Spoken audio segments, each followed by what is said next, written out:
Good morning, good afternoon, good evening, everybody. However you happen to be watching and or listening to this, I want to welcome you to the latest episode of the Gaming Circle podcast. The podcast where, this week there's some things to talk about. Believe it or not, actually, we were planning to do something interesting. We were planning to do something fun. We were just like, there's some news going on, but screw all that. We're going to have some fun and talk some gaming things. And then Mr. Everborn Saga walked in the room and he was like, no, I have bones to pick today. And we're going to sit there and we're going to talk about them bones that he's got to pick. And it's going to be some real interesting times this morning. I'm your host, of course, Mr. K. Asante, TK Asante, on all the places that we are eventually communicate.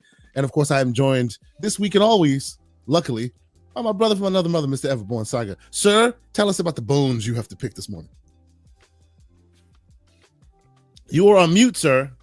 You better unmute yourself before you start picking them bones. There you go. We will get to those lovely bones, but I just want to say, ayo, and then secondly, let's introduce our illustrious guest, and then I want to talk about something before we get into that. But there's time. Okay. And of course, our returning champion. We love it when he's able to join us. Either he's in the chat or he's on the panel, but his slander is never not appreciated. Aaron, what's going on, sir? Welcome back to the show. We appreciate you being here. Do you have your Mass Effect suit underneath? Are you ready for battle? What's going on? Yeah, I had to throw it in the washing machine. Of course, as many times it has been shrinking all the times. So still my head is a little bit bigger than it's supposed to be when I'm wearing that one. But I'm doing my best. I'm happy to be here again. Happy to have you, sir. Always a pleasure to have you. I know that we said that we would have another guest on. He will join us momentarily, I imagine, as the gaming circle does. People jump in and jump out as they see fit. So we look forward to having him. Before we get into this whole thing proper, thanks to all the wonderful folks that are here. As everyone was reminding me, we haven't had a show for almost 2 weeks now. So there's some things that need to most likely be discussed, and people need to be brought back into the fold and all of that. Mr. Everborn Saga, you wanted to quickly talk as far as housekeeping was concerned. You wanted to talk about some things you'd done.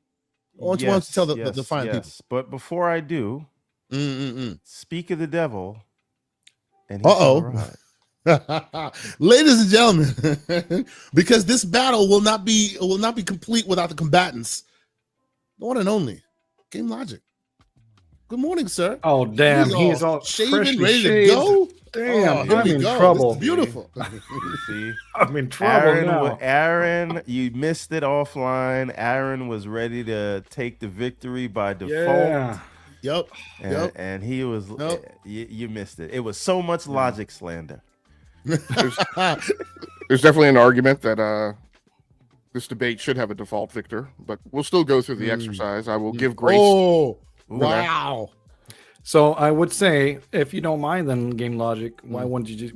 We can do it in Swedish, right? Just for the fun of it. I do have one last minute. Sorry.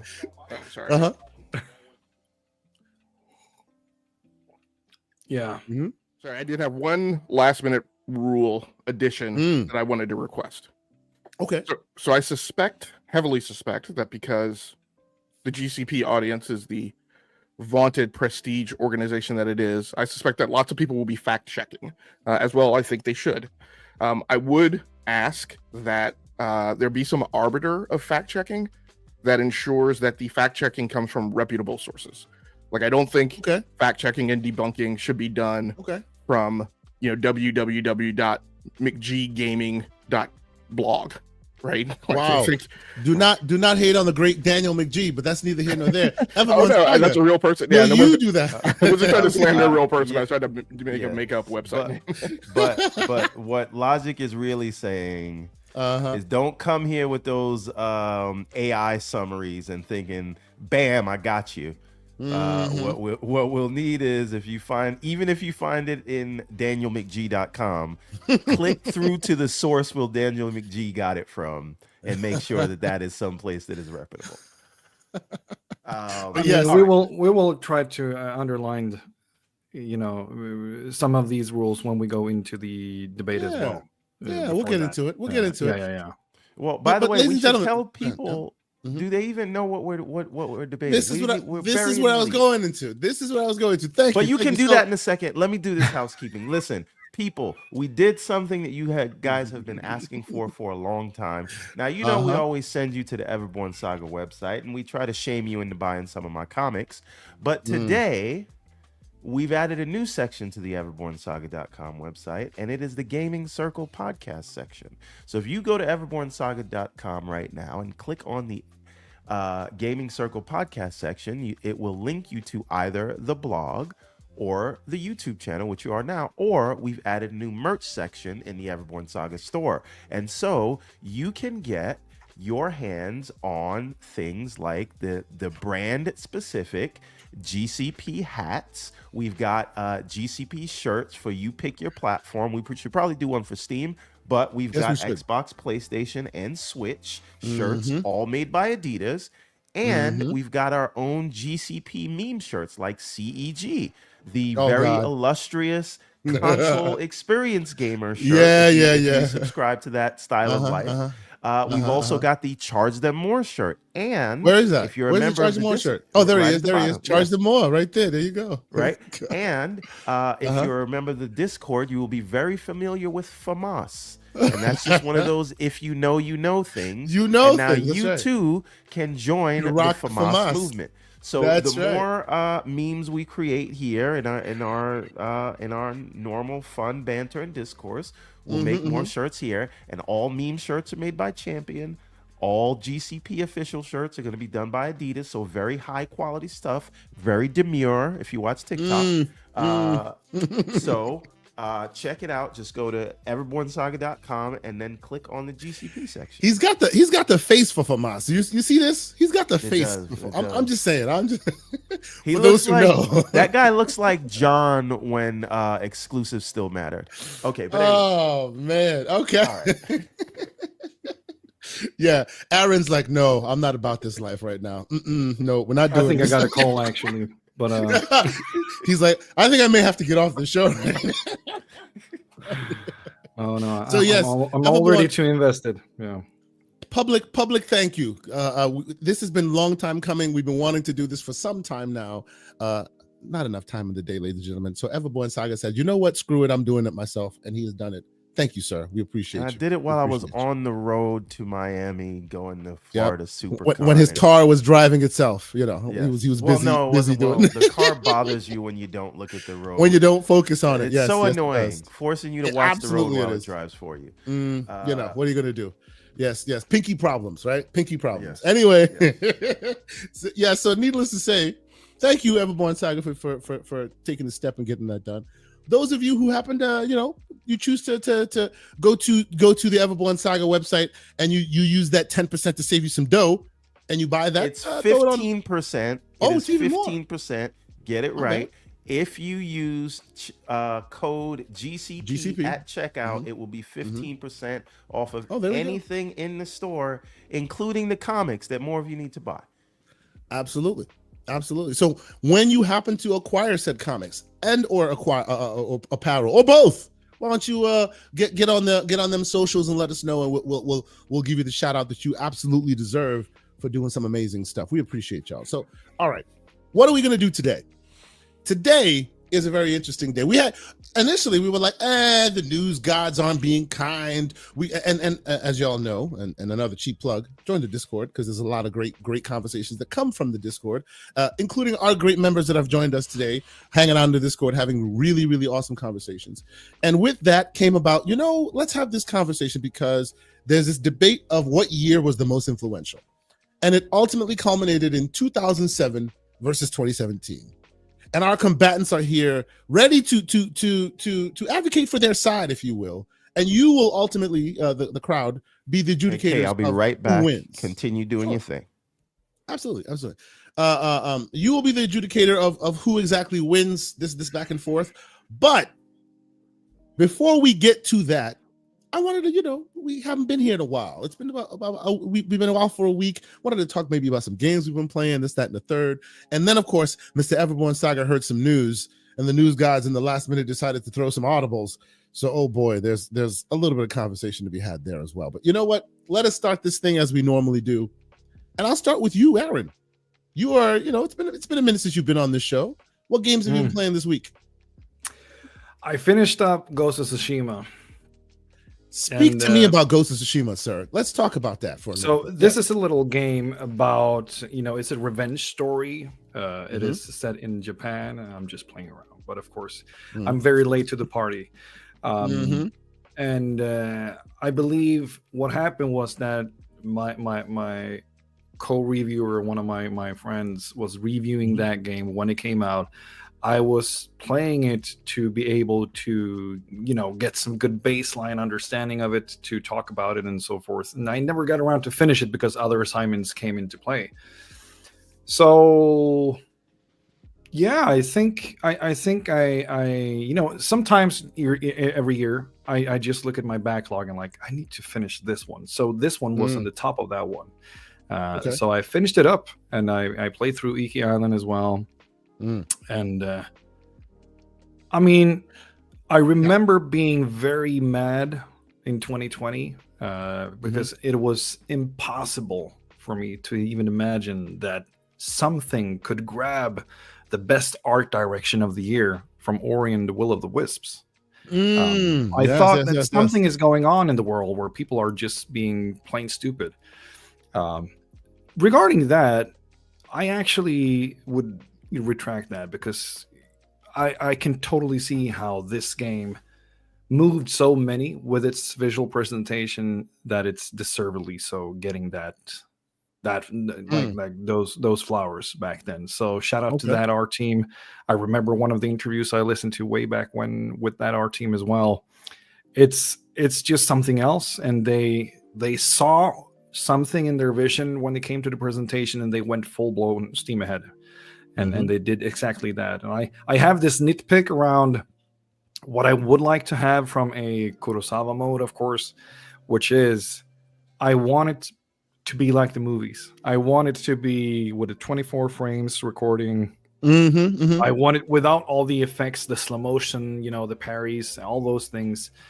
I just want it 24 frames. And this is going to sound crazy, but I want it in that old 576 interlaced presentation. You want them to go all the way, like just throw technology out the window. Make sure when you turn that mode on, you got to take out the VHS and just like click. And the screen is this big. never produced in 4K 60. You know what I'm saying? And I actually remember that I tried to do that myself during a stream. So I set all these settings in OBS down to those metrics, and it looks like shit.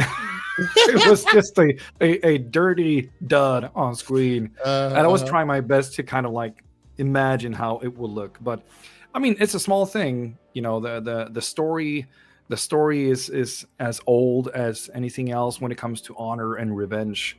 It has been done so many times. Family themes has been done so many times. But again, when you deliver those things in the way that they pulled off with Ghost of Tsushima, I totally get why this game just rose up to be like, game of all time for so many players, especially during the pandemic. Because I think even though we saw the cool trailers beforehand, and even though there was some expectation from Sucker Punch from their earlier games, I think this was one of those games where a lot of people never really expected what they was about to get with this game. So it looked great, but when the gameplay and everything is just on point as well, I can totally see the love that it got, and I think it's deserved well above that. And I would say there's one nitpick now that I get to see some gameplay here, I get reminded of it. There is this lack of fluidity in the fighting. It is very static, in my opinion. It's fun as hell, don't get me wrong, it's really fun. But with the motion and the animation work that he pulled into this, with the art, it is something that is like it creates this beauty that you're in control of when you're riding across the fields, when you're approaching a couple of enemies, and just that you have the standstill. But I think in my mind it would be so cool if all of that beauty and motion that is presented in this world could also come through into the combat. I wanted the combat to be a little bit more of a dance than I felt that it ever became. It wasn't as smooth as you'd want it to be. I can see that. No.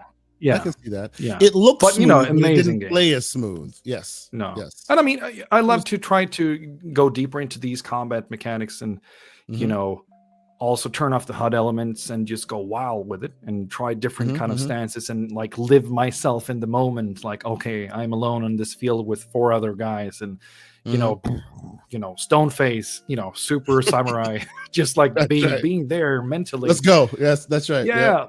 And try to like coordinate the attacks so it can feel like it's very natural. Just like when you play Tony Hawk, when you do a kickflip K-grind, like it is super unnatural where the way that the board lands on the rail and stuff like that. So you try to make it in an angle so it looks kind of realistic. I think that's got solved with Skate. Shout out to 2007. So I think those things when these games, I had to try to pull that off in Ghost of Tsushima as well. Like being alone with 4 guys and try to like, okay, one guy come from the left, then I got to do this parry because my natural position after that one is on the right, so I can catch the second guy. And just go back and forth at it with that kind of to try to at least create my own dance. But it never really, like the system is not there for that. It is there for cool animations and cool executions and great combat and different stances. But it's a super tidbit. But I guess, the very best games, they do this to you at times. They make you think so much about the world and the details that you start to get your own ideas, and I think that's one of the powers of the absolute best games out there. So before we move on from this, because I know we've talked about this game before, I've also exalted this game. I love this game as well. For me, because of the experience I had here, it made Ghost of Yotai rise a little higher in my anticipation, right? Because I've played this multiple times, played it on PS4, PS5, and the PC. So I agree with you, all your points. How does this, now that you've finished it, how does this make you feel for Yotai? I mean, it's obvious. Like, this, Yotai coming out this year and looking, at my friends, I will probably be the one who grabs that review when it arrives. So I felt like I had to also prioritize this in the back of my mind.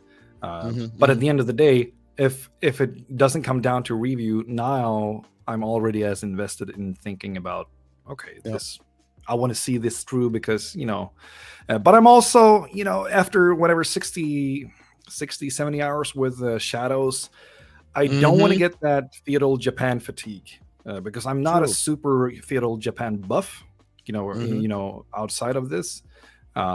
If I were, then I would be in heaven right now, of course. But I'm not. So a lot of options. Yes. Yeah, I want to be careful.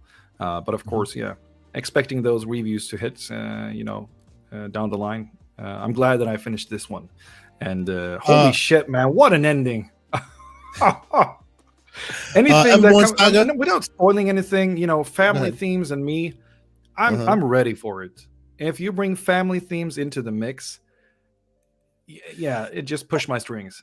To be fair, though, it is another sad dad simulator in its way. In its way, it's another dad issues thing in its way. That could be debated. That could be debated. I mean, dad or family. Yeah. It's true. Is it really dad, or maybe is it his son? It's not because clearly it's his. We'll not spoil for those who haven't have experienced the story, but needless to say, okay. Everborn, my only bit of slander that I'm coming towards you for is I heard you on the Iki Island, not Iki Island, on the Ghost of Yotai thing.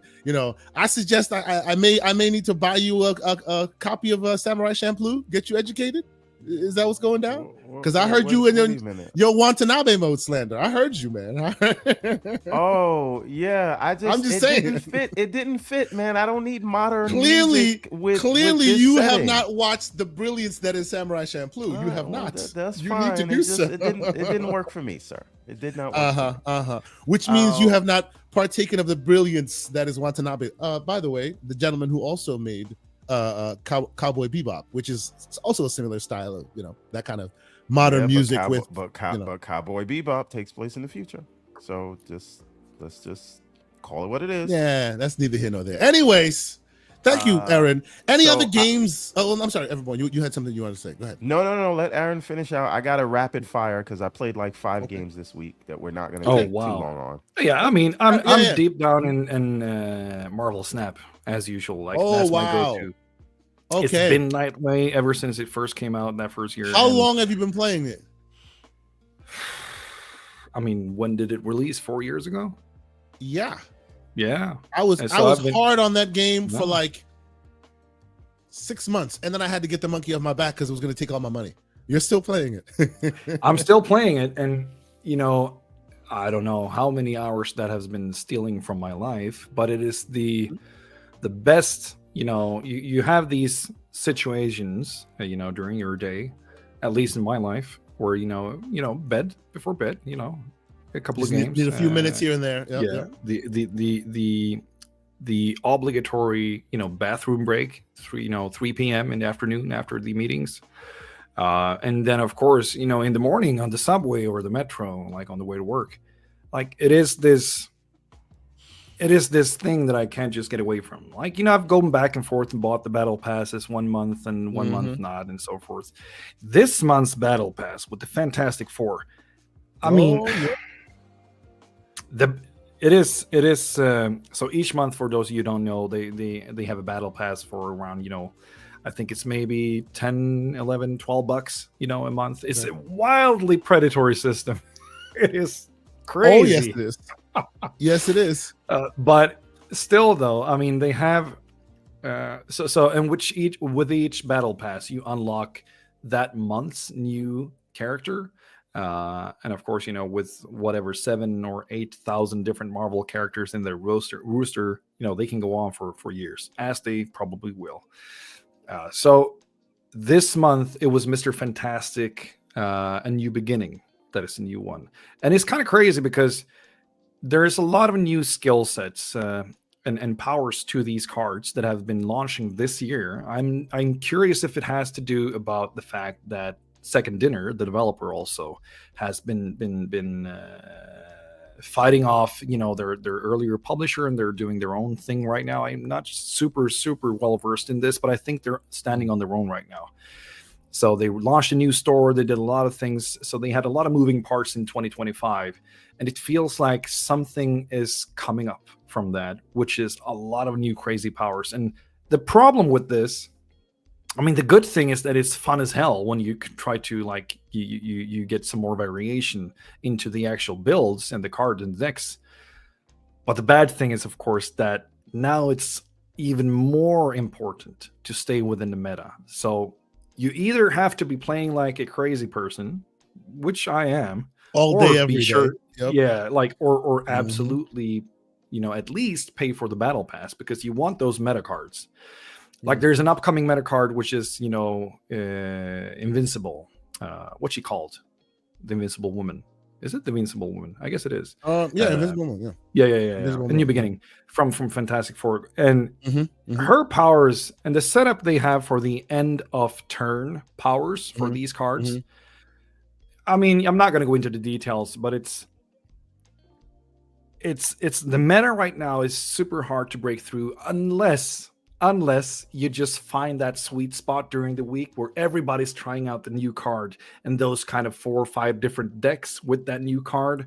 And you just find a deck that is a true punishing deck. So, because if you have a deck that wants to move, for example, then you only want to focus on getting Killmonger out to kill those early ones, the Human Torch and so forth. Or if you want a deck that is only about destroy, then you want those Enchantress to break out the ongoing cards, or you want the Cosmo to break the reveals and so forth. So it's a lot of those moments, and I don't really have that time to punish the meta right now. So I'm just having fun, but it's infuriating as well. Have they changed the way that the progression systems work in this game, or is it still the same thing where you get all your cards, right? You build your cards, it's still cool, and you're paying for the cooler looking versions of your cards? Yes and no. I mean, you gain credits, you gain gold by playing each and Sure. every season. You gain even more gold and more credits if you pay for the battle pass, of course. So you can still, but it's all for the get purpose of getting everything. cooler cards, right? Yeah, cooler cards. But I mean, you're talking about the variants. Yes. Like my big one is Dan Hip. He's probably the biggest contributor to the different variants as well. At first, I did not like his art style, but it grew on me, and now I'm collecting all of his stuff. I think I must be above 95% of all his variants right now. Wow. And I think so. Still, the game still will let you gather all the variants. Almost. There are some variants hidden behind packages that you buy for a huge amount of gold or real money. But if you play enough, you can pretty much get everything in the game. So that rule is still not broken. But man, oh man, I mean, they have tokens, you have gold, you have credits, and then you have these different other play modes. They just launched a new play mode that will be going on for 2 or 3 weeks now that is called, I think, the Arena. So you see a lot of them. I mean, Ben Brode, as we know, coming from Hearthstone, they're trying a lot of different cool play modes that are coming in and staying for a week or maybe 2 weeks, and a lot of those, it just, they're all free, and it's easy to get in them and to get some variation. So as a game, it still holds up super strong, in my opinion. Like you can absolutely just try to look past all the obvious, like, oh, wouldn't you rather invest in the battle pass and just go for the free mode all the way and still enjoyed it, because the mechanics are so strong. TLDR, as I understand it, if you have not played this game and you are a big Marvel fan, stay away. Stay away from this game. Don't start this game. It is the monkey you cannot get off your back. It took me 6 months to get it off of mine. As you see, Aaron is still having a problem. Welcome to the Gaming Marvel Snap podcast. I have been talking to players who, holy shit, man. I talked to one player. I'm not naming any names, but this person, when I asked them, like, so how much they spent, how much, and they've quit right now, so they played for about maybe 1 or maybe 1.5, 2 years, and I was like, you cannot have spent over $1,000 on this one, please. Oh boy. And they're like, higher. Yep. And I'm like, what are you talking about? What are you talking about? Are you talking about like 2,000 or 3,000, 5,000? Like, holy, I'm like, stop it. It ended up with them pretty much like, a little bit above 7K. I'm like, I'm done. I would have, is wild. I will not shame them, because if you got that money and you feel like it's important for you to collect those things, more power to you. Holy shit. Nope, we're not doing it. Nope. No. I love Marvel characters. I love it to so much so, and I mean, it's so easy. It's on your phone. You could just play it anytime you want. I had to get it off my back. I think it's because of Marvel Snap that I haven't given Marvel Rivals a shot, because it was a little dangerous, and I'm just like, you guys will get me with these Marvel characters. I'm not going to allow it. So I haven't even given them a shot. Shout out to Marvel Snap, I guess. That's right. For saving What's you. going on, everyone? Yes, I'm going to call time on Marvel Snap. 30 minutes into the show. Hey, man, it is what it is. It's by the way, he's been patient. He's been chilling. Logic, sir, I see you put something in the chat. What have you been playing? What would you tell us what's been going on in your world for a little bit? Yeah, I've kind of definitely been all over the place because, as I mentioned, I think a couple of weeks ago, I've recently made a return to consoles. So, of course, I'm getting a lot of whiplash from trying to make sure I spend some time on PC, some time on consoles, some time on Steam Deck, whatever.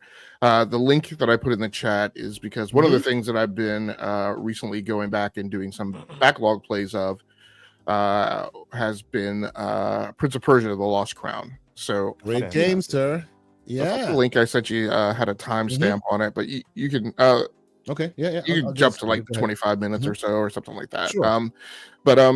Yeah, so this is one of my. I'm not a Metroidvania person. I'm not a huge platformer person.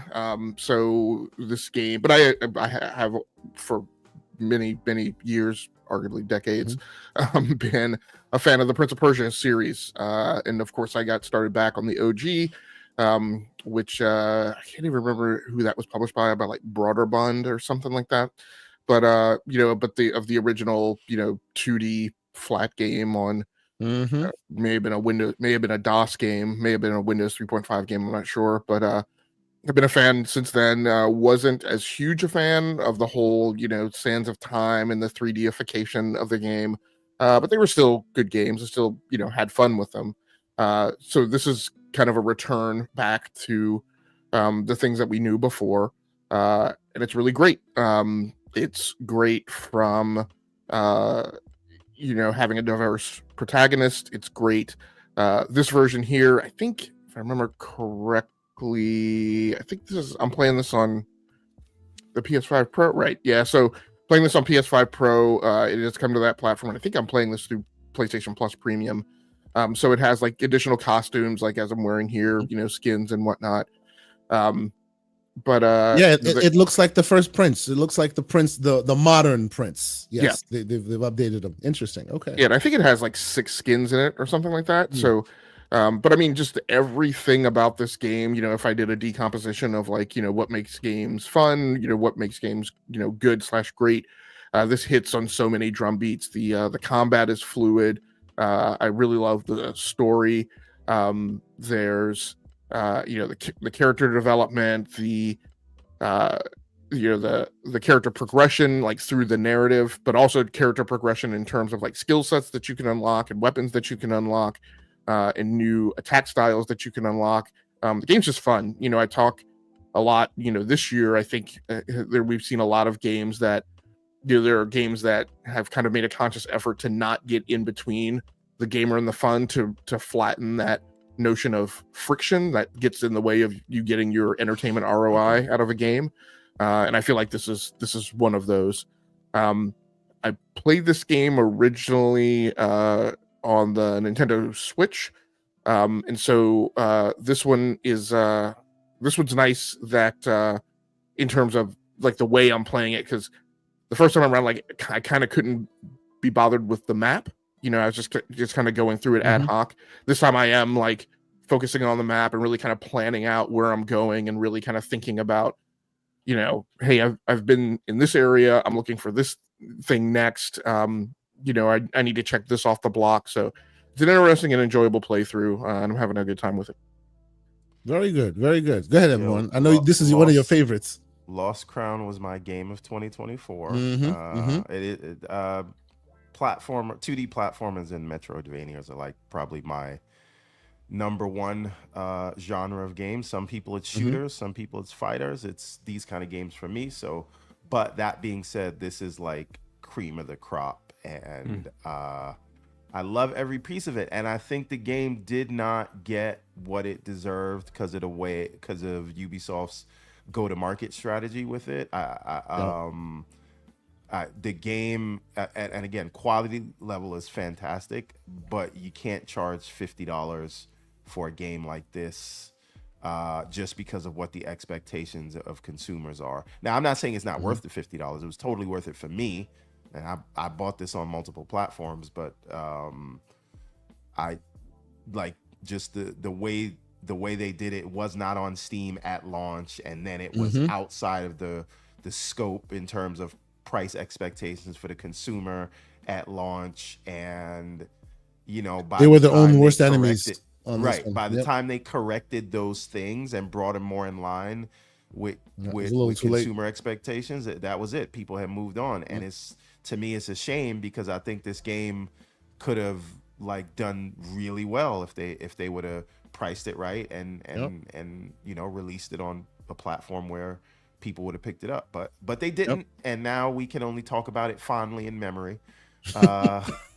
And although I would actually argue that even though the time and the zeitgeist has moved on, if you haven't played this game, please in a vacuum, it is brilliant. It's just so good. And Logic, I will be behind you and say, for me anyway, for a little while, this is why I looked at AC Shadows the same way I looked at Apex Legends. It's because of you that I don't get what I want, which is another Prince of Persia. I love Prince of Persia. Me too. Like from the Windows 3.1 days, I've been playing this since DOS. And I got really upset that because Prince of Persia, because Assassin's Creed did so well, they would never go back to this well again. So I'm very happy that they're back here with this. I appreciate it.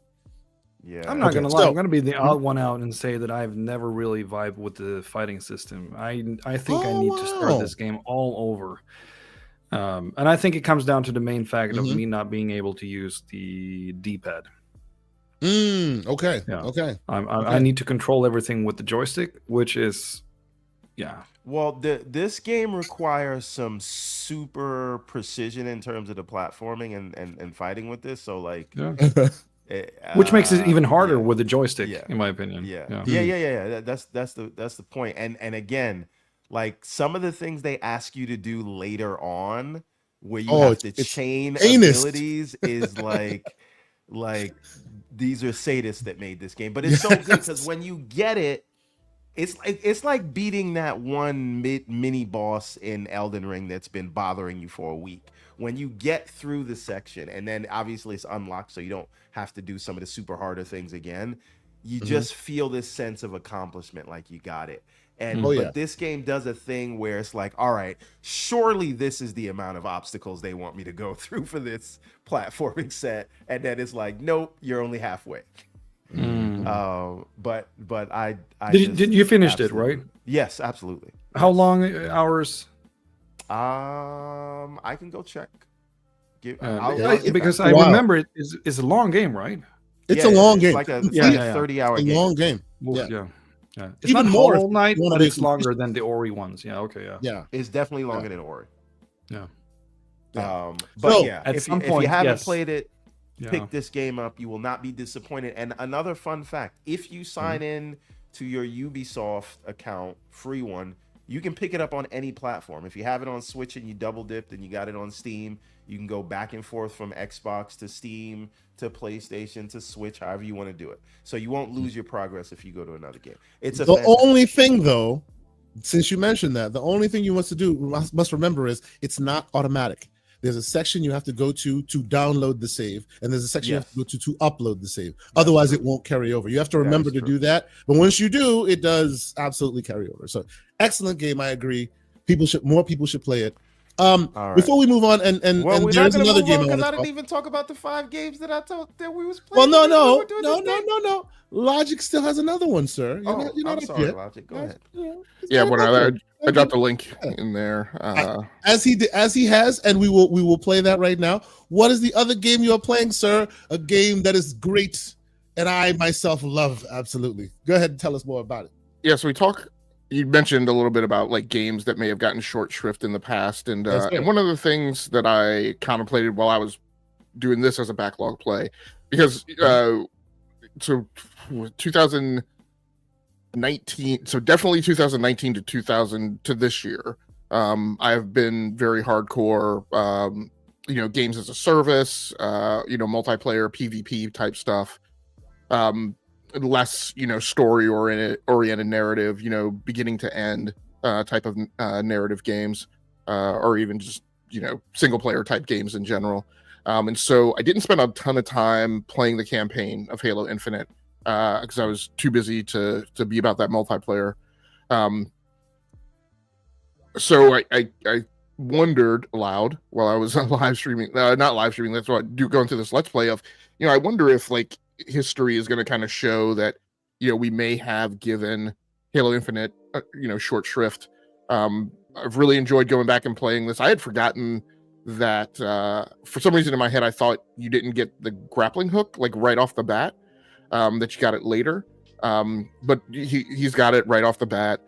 Some of the cinematic kind of presentation narrative stuff, his interaction with the pilot on the Pelican is really good, like voice acting and mocap, and it's really interesting. Sometimes that dude kind of wears on me a little bit. I talk a lot about games and most frequently I point out Naughty Dog games, but there's definitely been other games like this where, not like this, but like other games besides Naughty Dog games where the characters are so talkative and they're kind of going on, and I'm like, just pipe down, like, I got it. And there's more too much talking. I understand. there's definitely sections of this game where that dude is just always constantly complaining. There's some parts where he's like the comic relief, and like that's enjoyable. And then there's some parts that I'm just like, stop your belly aching and your whining. Come on, man, let's get it done. But one thing that I thought was super interesting about this, and I've been playing this along with Death Stranding 2, which Death Stranding 2 really amps up the prevalence of vehicles in the game and your use of them and access to them. And it's kind of funny as I'm playing this game, the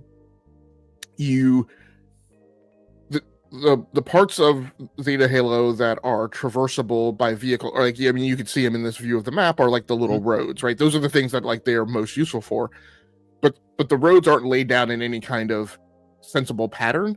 So in order to traverse them, I find myself that I'm constantly like clicking back into the map, right? And then I'm therefore not gaining like as much of the thrill and the fun of driving the vehicle because I'm constantly stopping to clear. So in this playthrough, eventually, in this playthrough, I actually consciously just stopped using vehicles, and I'm just like, I can traverse this ring just running and using the grappling hook and jumping.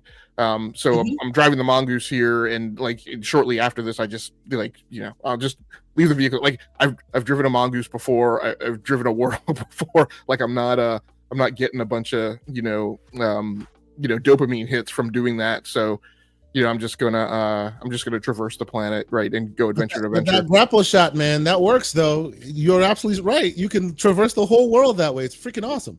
It does, and it's kind of interesting because, of course, shortly before this, I was playing Uncharted 4, right, which has a lot of the grappling hook stuff in it. And that brings up an interesting point. I'll go back a little bit to a comment on Prince of Persia: Lost Crown and like some of its notional difficulty. And I will say that game, very much in the same way as Ori, there are parts of like traversal where and also recently I was doing a backlog play of Doom Eternal, which I one of my greatest love-hate relationships with the game, because like the platforming in Doom Eternal just makes me want to punch my monitor at some points. And so in Doom Eternal and Uncharted style, are in Doom Eternal and I can't remember what other platform I was thinking of. In the Lost Crown, like there are parts where the traversal is hard, where you have to jump and then fire the arrow and have that hit a thing that causes a flower petal to expand right in time for you to land on it, and you have to take off from one platform, fire a thing, hit a lever, make another platform traverse in time before you land on that platform, and then quickly jump before that platform. So like that type of wild, crazy stuff in Lost Crown is also, it's difficult, but it's also kind of peak, right, in terms of that dopamine hit. But back to Halo Infinite, I was always enamored by the notion of the open world and kind of me being able to plan out in kind of Far Cry style. This is the pattern by which I'm going to open up this part of the map, right? I'm going to take down this base, I'm going to take down this outpost, I'm going to go after this boss, I'm going to bounty hunt this guy, and so those things are very enjoyable, right, in terms of kind of knocking out segments of the map and focusing on kind of that mission to mission, battle to battle thing that for me is really enjoyable. So having a lot of fun with this one. Excellent. I really hope more people play it. Go ahead, everyone. What were we saying? Now that campaign deserves more love. Yeah, I mean, so there's a few things. Logic, pardon my joke here real quick. When you said we gave Halo Infinite short shrift, I feel like I turned into Uncle Phil for a second. Because I've never really, I haven't been a multiplayer person since Guardians, right? So for me, Halo has evolved to only being about the campaign. And I screamed to the rooftops about this campaign, and my problem with it, where they let us down, is that they didn't give us more of it, right? The game ends in a place where they're like, don't worry, there's more coming. Here's all of these audio logs of cool stuff that happened, where I only let it slide during the gameplay because I'm like, surely they're not just going to leave Halo to die on the vine, not after they spent all this money and did all this work. And then what happened? But and then Everborn, they went, sure, watch us do this, and don't call me Shirley. No more game for you. Like and I will die on this hill, and I have nothing to prove it but my own personal feelings. The issue they had with retaining players after they had sorted out the structural issues on the multiplayer side, the reason they couldn't bring people back is because they didn't give them another campaign. You show people another campaign, it will bring people back. And when you have the content to meet them, they would do it. But they didn't do that. And they just left it. And another Halo campaign that just gets resolved in a book or something like that. But Infinite, I love. It is my favorite Halo game since Halo 3. I love it so much. I agree. So when I say we and I talk about like the annals of history, right? I really mean like the wider like gaming commentary audience writ large. And I'm not talking about, you know, fandoms versus anti-fandoms. Like I just think like in general, the critical take, right? Even though the game got good review scores, right? And this is one of those instances where like you can get good review scores, but there can still be like a lack of gravitas given to an artistic work. You know, from a historical perspective, I think that's one of the things that may have happened with Halo Infinite, that it's not pointed to as kind of one of the seminal first-person shooters. And I wonder if every reason why that happened, right, is correct, and if we're going to revisit that in history. I agree with you in terms of, to me, I felt like what I thought was messaged was that there was going to be kind of a destiny-ification, right, of Halo Infinite, and that we were going to get content drops that were going to extend the story, and that were going to carry us further, and those things would come down, and like I don't know, maybe they would be paid, but they, you know, but they would be separate and discrete from the notion of the battle pass. On multiplayer, I don't necessarily agree with you, but maybe we're talking about two different causalities, and I don't know if Slow-Mo's in the chat. I think he and I have talked about this at length because we ran in a crew for a while. But to me, the problem with multiplayer is the reason why it didn't bring people back is because I feel like if you're going to turn the corner and really turn that thing into a game as a service, for me, you have to have definitive structured seasons. Like you can't say season 3 starts now, and then it ends theoretically, hypothetically on this date in, you know, pick a month, August. But every time we get within a 3-week window of that ending date, we're going to kick the can down the road and say, oh, hold on, time out. We're actually not going to start it till October, right? And in the meantime, because we're not going to give you a definitive season-oriented content drop, we're going to give you this event, right? So there's lots of things that multiplayer did well. Lots of people talk about stuff that, you know, whether it's consumer friendly or not consumer friendly, that isn't my personal criteria, right? It's a matter of whether or not the content is engaging. And for me, if you're going to be tied in the wool, and again, I talk about that time, 2019 to 2025, where I was like hardcore in that environment.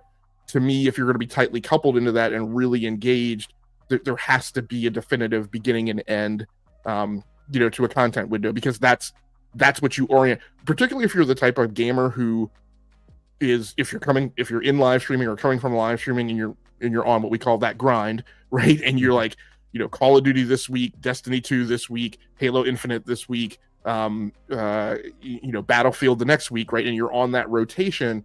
That rotation is dependent upon like when those things are beginning and ending, and that's content. How you ground and orient yourself. And like, and there's also a point of like where a game bores you, and you and your friends who you're rotating around with say, okay, like let's get off this and get to whatever. And so if you're in that loop in Halo Infinite and you feel like, hey, it becomes boring, like I'm gonna go play something else. Right. So there's structural issues on the multiplayer side that just they couldn't keep up with cadence of expected content drops. So everyone, real quick, let me catch up on a couple super chats, and then I know you have some games you want to discuss. We're going to rapid fire, we'll and get then at some point we'll get to and then you will regale us with your slander, because I know you have some. But here we go, real quick. I just have Let's questions, start not slander. Sure. Oh, yeah, questions. We'll get to those. J-Mac, who's been a member for 18 months. Sir, you are prolific. You are a scholar. We appreciate you. Thank you so much for continuing to support us. He says, shout out to the Gaming Circle podcast. K. Asante, Everborn Saga, and the panel. Salute, gentlemen. Hashtag Graybeards in the building.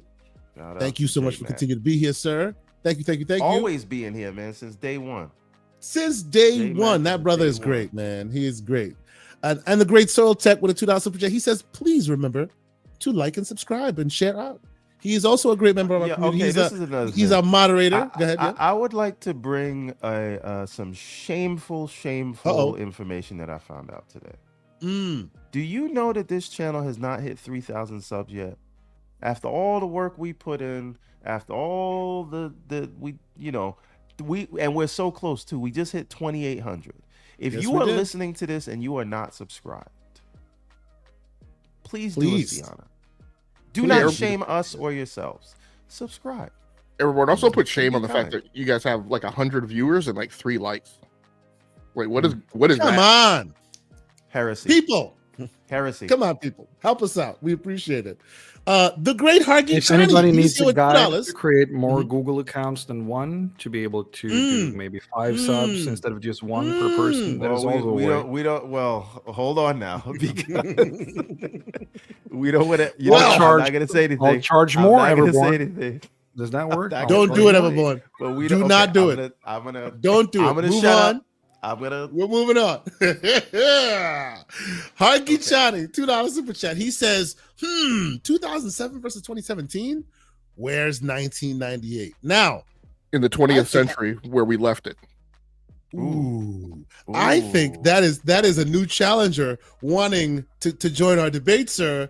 Hargeet, get your pencils ready. We might be calling on you for round 2.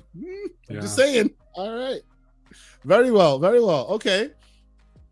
The great Lucius Augustus with a $5 super chat. He says, people always say 2007 or 2017. No one ever talks about 1997. Quake 2, GoldenEye, Final Fantasy 7, Crash 2, Castlevania Symphony of the Night, Fallout, Turok, etc. See, there are a lot of combatants in our chat. They might be ready to. I think we should qualify that the point of this debate is we are, no offense to anyone, and no one should be offended, because I'm 99% sure I'm older than all of those super chats, but I think we're having a conversation of modern gaming, and we're not necessarily like going all the way back to the beginning of time, because I might call out like a year in 1970 or 1980 as being a greater year, but we tried to make this relevant for the kids, I think is what we're saying. He said he tried to do something y'all would recognize. I appreciate the ageist comments there, sir. Appreciate you. That's beautiful. That's beautiful. Because usually ageism works against us. This should work for us. I appreciate that. Yeah. JD Gamer, $5 super chat. He says, nah, Kay. I know you heard the news. Don't run from that topic. PlayStation is going straight multi-plat. Where are those that said it would never happen? And then he continues with another $5 super chat. You know, he's prolific on these Saturday mornings. And he says, I think the actual comment was that the juice wasn't worth the squeeze. It appears that those who are actually inside the data believe otherwise. SOT, the panel. Shout out to the panel. He finishes. What is SOT? Shout out to the? Shout out to the panel. Shout out to the panel. Okay. Yes. Okay. He finishes with 2007 was better, fewer games, but more impactful. So he's here, ready for that battle. Ready for that battle. I have nothing to do with this debate. My name is Bennett, and I ain't in it. That's right. Joe, JD Gamer, remember that one, JD. That's all I'm saying. My name is Paul, and that's between y'all.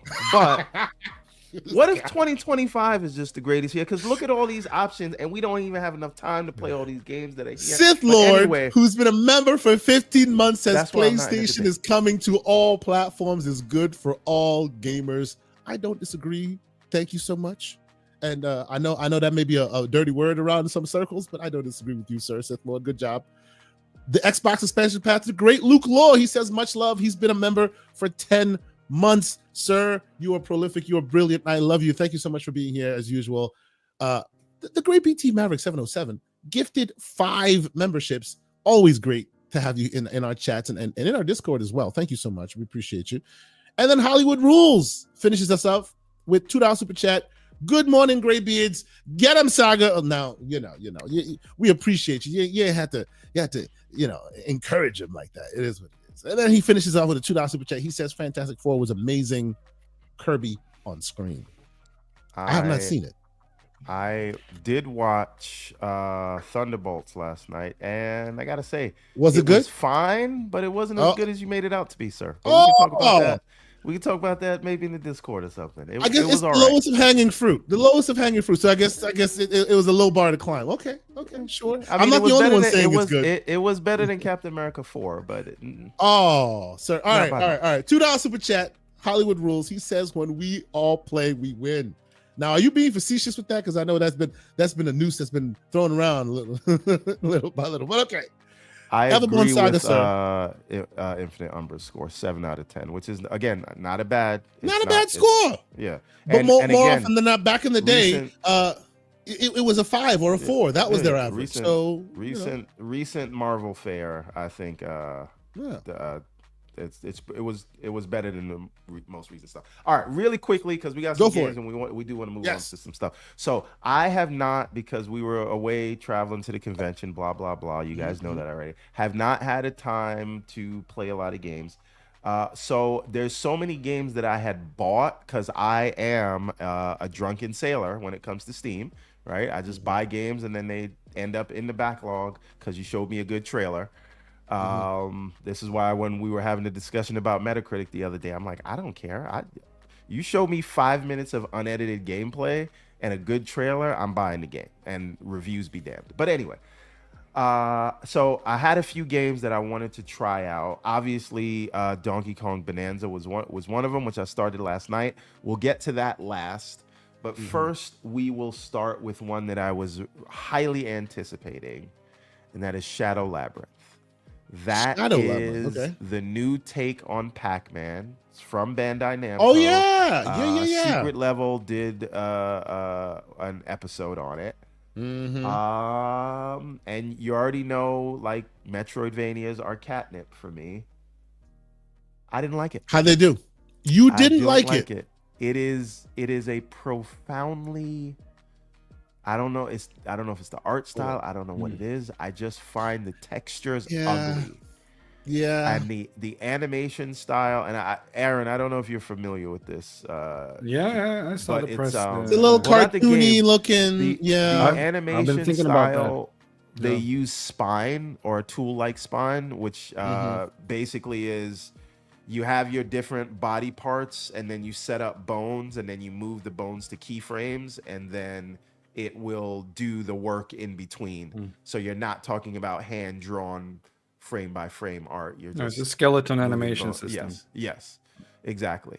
So I'm gonna assume spine is what they use because it's one of the biggest one, but Unity has its own built-in skeleton animation thing. But that's besides the point. If that can look right if you play with weights, but here it just feels very cheap, and it feels to me like Oddworld style textures. The art design here it leaves so much to be desired, right? Like, if this game came out in 2003, I would say okay. But besides the art style, though, nice to look at. Besides the art style, well, I agree with you. What do you think of the actual gameplay? Is it a fun game that just looks bad? I mean, it's very difficult at times. They do introduce a lot of new mechanics, and I'm early in the game, so I don't want to say that it's not fun, but like it is. I guess not, ultimately the question I'm asking is, if this came out and nobody knew Pac-Man, would this be a game that people would play, or is this all because of Pac-Man? I think it would be just another Metroidvania. And I play a lot of these things, so it is doing things different, and it does have the Pac-Man twist. But if I'm comparing it to its contemporaries, I don't know that I stick with this one. I could be playing Mandragora, right? I could be playing what's the why are you teabagging in the Pac-Man game though, Everborn? What's going on? Wow. But again, the production value of it just doesn't meet what I think it should, especially if you're going to use the Pac-Man IP. And again, I just came off of playing Metroid Dread, right? And some other games. So I don't know, man. I just am very disappointed by this one. But wasted again, opportunity. Yeah, whoever's doing the art direction and just anyway, I don't want to be too down on it, but it's just not for me. But can I ask, what is the Pac-Man thing here? It is exactly what you Yeah. saw in the secret level thing. It is it's trying to escape something. It is not telling you everything, and then very soon you find out it's kind of a demon. But whatever Pac-Man related gameplay, what is it that we get in this game that is related to the traditional game? That thing can stick to walls and consume things. So Pac-Man's thing is to consume, and then you use those to update the skill tree. But again, I'm not very far into it. I think I'm only like an hour or so, or a little bit more into it. I'm just saying, and again, I also want to put this out there. There's so many games that I wanted to play, right? So in a vacuum, maybe I would have given it a little bit more grace. But knowing that there's 5 other games that I wanted to get to. Real quick, everyone, say, kids, get off my lawn. Say it real quick. No, I won't, because I like these things and I tell people to play these things. But what I'm saying is, like, when I know I just bought a bunch of games and I'm trying to figure out which one I'm going to play next, if you don't grab me within the first hour or so, you lost me. And I don't think I could look at this game because the art styles, the textures are so ugly. It does not scale well to a big 4K TV. That's another thing, but it just, I'm sorry, there's a lot of other stuff to play, and it didn't. All right, man. What else we got? All right, next, we have. This is a game that I revisited, right? Because it was too difficult for me at first, and this is Kazan First Berserker. They put out 2 updates because the game was so difficult. There was no difficulty setting when it first launched, and then they had a normal mode that came out shortly after launching. Right? It was actually easy and then normal because normal was hard, right? So they finally put out the Everborn Saga mode, and now you're good. Wait a minute. So they put out the easy mode, and then that was too difficult, so they had to put out another mode for beginner. Okay. And then the boss that I was stuck on playing in the old easy mode, I was able to beat. But I think the beginner mode is a little bit too easy, so it's not challenging. So I'm still gonna have to, if I stick with it, I'm gonna have to go back up to what was easy before and is now normal, and now there's a hard mode. So it's very weird. This game was not balanced properly when it launched. And it cannot be a problem between the keyboard and the seat. You sure about that? It's not me. I'm not the one who added 2 new modes after launch. Right? Well, maybe they shot that shot too highly. Maybe they shot that shot too highly, and there were too many Everborn Sagas out there, and they needed to dumb it down. I'm just saying. That's fantastic, but they the ones who had to add a new mode. So it ain't just me. That's all I'm saying. Sure. Yeah. Now, you're not wrong. Now, I mean, FromSoft has been fighting that battle for many years now. Yeah, but FromSoft gets it right. They balance those things to where, like, when you lose, you know it's your fault. This didn't feel that way, and I think that's why they had to add those modes. Like, when I die in an Elden Ring, I'm like, I see where I messed up. I was too over. I tried to get another hit. I didn't dodge in time. I was like, those things is just, they're difficult, but they're fair. This was unfairly difficult. And that's why they had to add those modes. Now, the other thing that I tried was Wu Chang, right? And I'm playing the Steam version, because you can get that on CD keys for like $36. I know it's in Game Pass, but at $36, why not, right? Add it to the collection. One thing I will say, and again, I only just started the game, I hear people making accusations of salacious character design, and I don't see that because she is fully closed at the beginning of the game, at least. I don't know what happens later, but within the first hour of the game, you're just a chick with a sword, and I don't get it. Right? Okay. So it is. Does it have the? I don't see it, but does it have the Stellar Yams camera angles?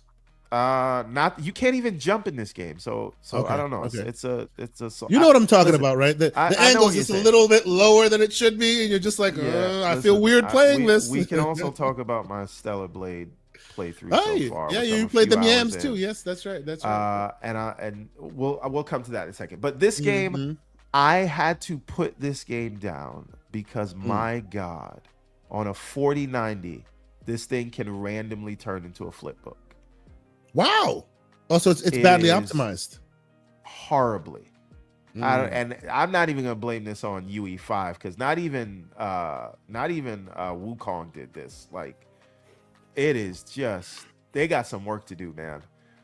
So I am interested to come back to this, and what kind of solidified it for me is that I had just played First Berserker again, so that they're doing the cell shaded thing. It is pretty well optimized, at least in compared to this, so it doesn't have those stuttery issues, and it's also an Unreal Engine game, I think.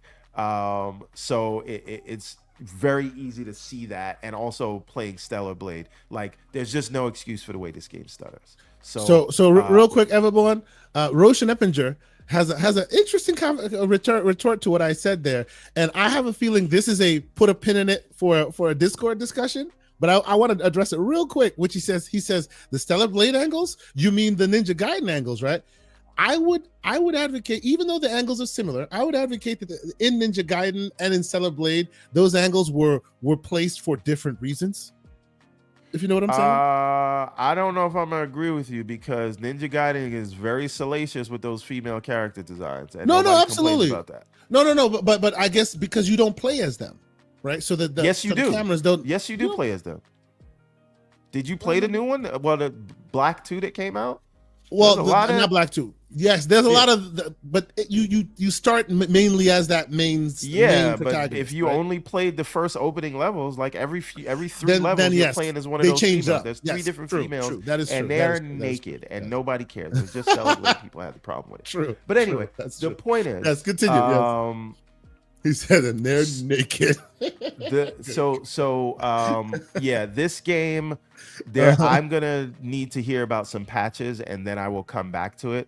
I'm interested in it. The opening is fine. Very strangely, if you play dubbed, right, it's a British actress that's doing the voice of the main character, and then the NPCs all sound like they're speaking English, but they sound like they're voiced by, Chinese native people. So it's weird that they decided to go with a British accent for the main character in a game that is based on Chinese lore. It's very strange. But and for those who don't know, Everborn Saga has a thing about accents, as do I. Let's be fair. It is what it is. Yeah, but it doesn't feel right for this game. Sure. So people think I just like British accents. I like accents I like the verisimilitude. Okay.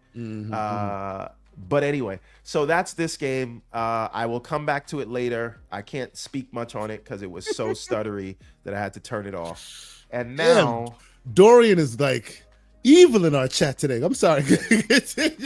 But I mean, he's right. People do. Well, I don't want to get into that. Let's not do that. Now, the other thing is Stellar Blade. I am sorry.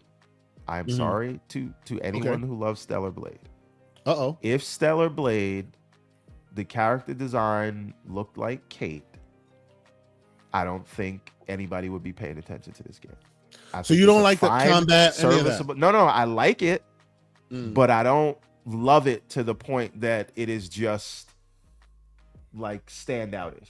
And I feel like it got a lot of coverage because of that design, and they did that on purpose. So are you saying? I'm not saying they should change the design. No, that's not my question. My question is, are you saying that the articles aren't there to keep you? For those who know. Let's just say she has a very pretty smile, but the personality is kind of... Oh, bro, just all right. What are we doing right now? Okay. But yeah, and again, maybe I need to unlock more of the skill tree, but it is just it is a serviceable action game, and for a first outing, top marks to shift up. and I can't wait to see what they do next. But it is just fine. Okay.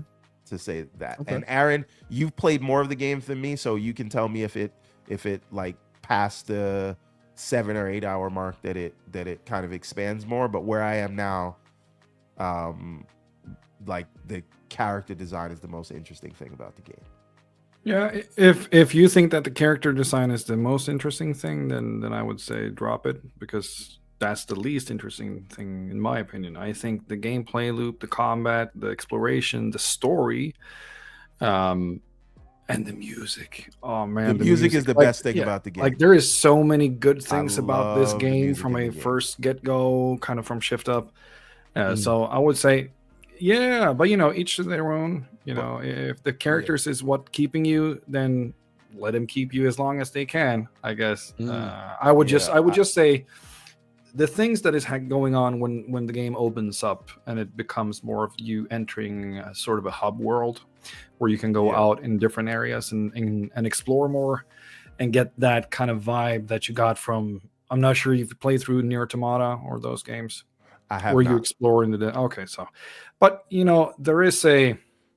there is absolutely a place where you have to be mentally to be able to sit down and play these types of games. When I say these types of games, I'm thinking that there is a formula that is very old with this game, but it's also very well executed when you're actually there exploring and collecting stuff and fighting mini bosses and just doing wild stuff. And if you choose to then go down the road and finish the game off, it pays off if you're invested in that story and in that world again. So I think it's where I am now, and you can tell me where I am in it. Like your friend got killed, and now you're trying to get to the thing that killed her, so you can get your revenge. I'm sure there's more to the story than that, but I know we're in a post-apocalyptic world. I'm only saying that the combat isn't drawing me to stick with the game, and I gotta wonder if the character design wasn't what it was, how would people feel about this game? Would you have the same level of staunch defenders of it? I think most people who defend the game defend its other qualities. I'm sorry. Game Logic, would you repeat that? Because I think that so say we all. Go ahead. It's Gunnar approved. Oh God. Okay. So thank you. Yeah, but anyway, I don't want to like re-adjudicate Stellar Blade. I'm not saying by any stretch it is a bad game, and I think it is a stellar feat for a first-time developer, and I applaud it for all of that. I'm just saying, to me, and what my tastes are, it's just okay, and it wouldn't stand out if it weren't for the character design. Yeah. But may I ask, the fighting, are you comfortable with the parry mechanic? Like, do you feel good about parry that? mechanic, especially after you, because you can get something in the skill tree to make the timing on the parrying easier, so that makes it like very clear when to do the parry. I just don't like there's something about the way the enemies move. When they're slow, they're like too slow, and then when they're fast, I don't know. This could just be a me problem, but it's not standing out in terms of the kind of game that it is for me. Yeah. Okay, guys. I mean, I would agree. Like, it's not all the way Lies of P. It is not all the way Devil May Cry. It is absolutely somewhere in between all of those things, and it is competent enough to keep me excited. What I think it does well, and I'm not sure how much you have, dig down in those skill trees, but I love how the system. There's some of them that I haven't opened up yet. Because in regular games, you might think that if you parry, you're better able to punish your enemy, right? And there is still a lot of that here. So the parry system in Stellar Blade, again, like you have some extra powers within the parry power that can be utilized by stunning the enemy. But the evades are actually the ones that fills up the bar where you will make most damage. So by evading later, in late game, by evading, you actually build up quicker a meter to punish them harder and do more damage. Where the parry mechanic is more, it's building up a meter to stun the enemies and then make, quantitative damage, I would say. And I think it's a cool system because a lot of times it's the opposite way.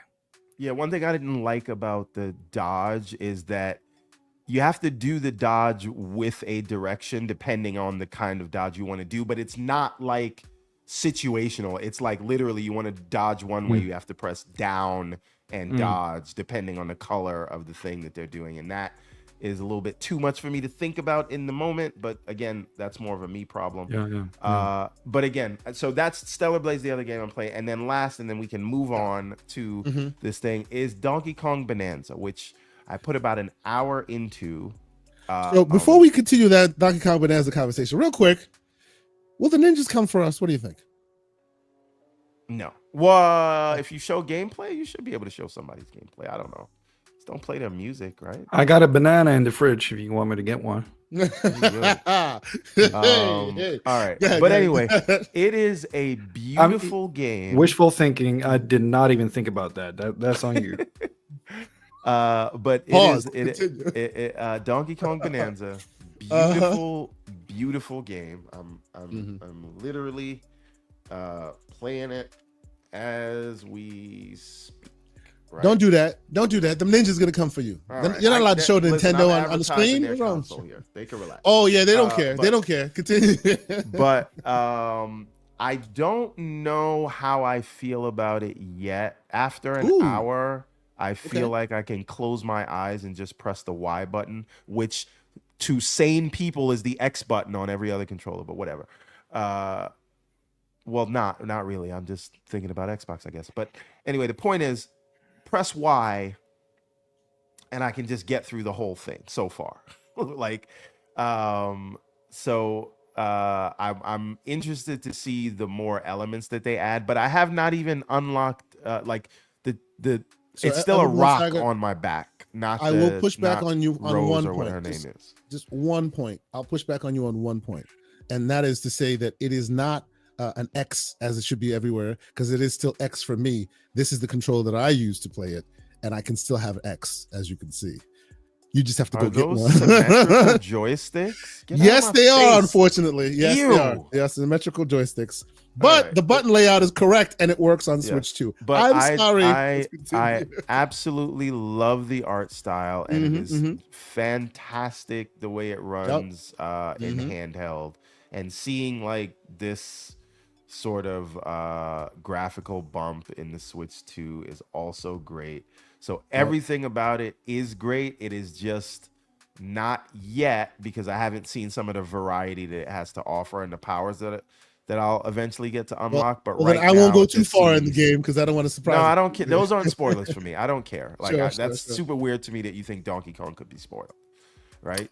You get gold and you collect bananas. It's play the game. There are some spoilers in it, but continue. Yes. Yes, the rock turns into a woman that sings. I get it. But it doesn't.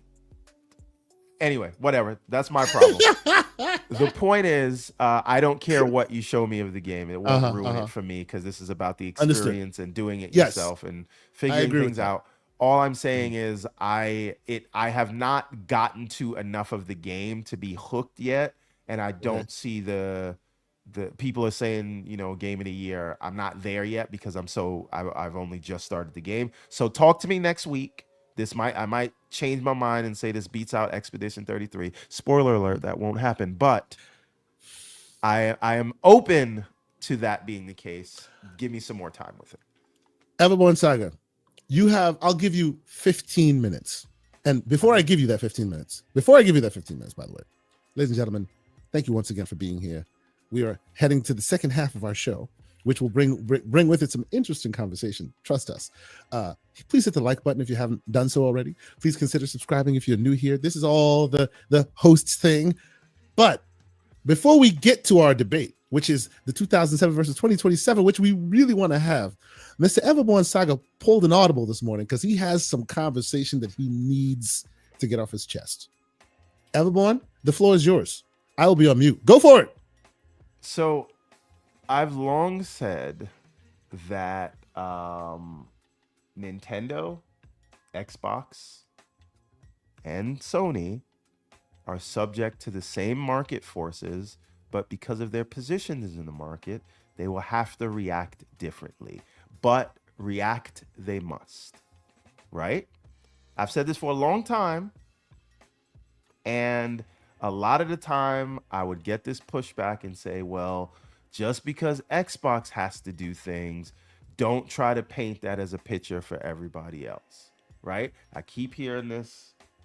And then we have we see Sony moving in certain ways, right? First, it was we're gonna port some games to the PC. First, people thought that would never happen, and then it became, well, it's just the older games. And then the window started shortening, and then it was just the live service games that were day and date, and then it was some single player games that were day and date, like Until Dawn or certain director's cuts. And then they were like, well, those don't count because reasons, right?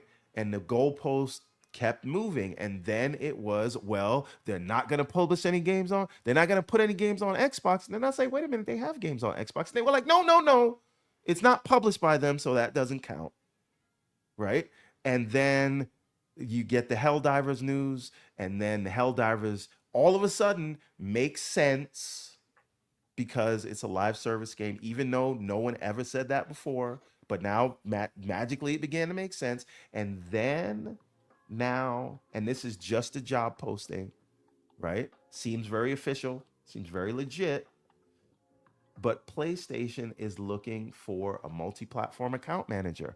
And one of the things, when Hiroki Totoki, when Hideki Nishino, when the new CFO, when Herman Holtz, please, I don't want to disrespect her name. I don't know the name of the new CFO. If someone knows that, because she's a very big executive, so I don't want to. Well, just to tune that up, that the person you're talking about was the PlayStation division CFO, not the corporate CFO. The corporate CFO was the guy asking the questions. Yes, but the PlayStation division CFO. Do you remember her name? No, I'm not any better than you are in that regard. I don't recall her name right off the top of my head. But the point is, what we kept hearing from people, right, when they say off-platform, they're not talking about Xbox. And now we have a job listing that explicitly lists Xbox. So I am not here to gloat. What I am asking, and what I've long said, is that it seems like no one understands moves in the market until their favorite platform does it. And then magically it makes sense. So when Xbox decided to buy all the $80 billion worth of publishers that were already third-party publishers, and decided to keep them as third-party publishers, but also started putting their games, more of their games, not all, not yet anyway, but putting more of their games onto the PlayStation, because everybody seemed to be cool with cloud and PC. Put them on PlayStation, people lost their minds, including myself for a time. I'm not leaving myself out of that.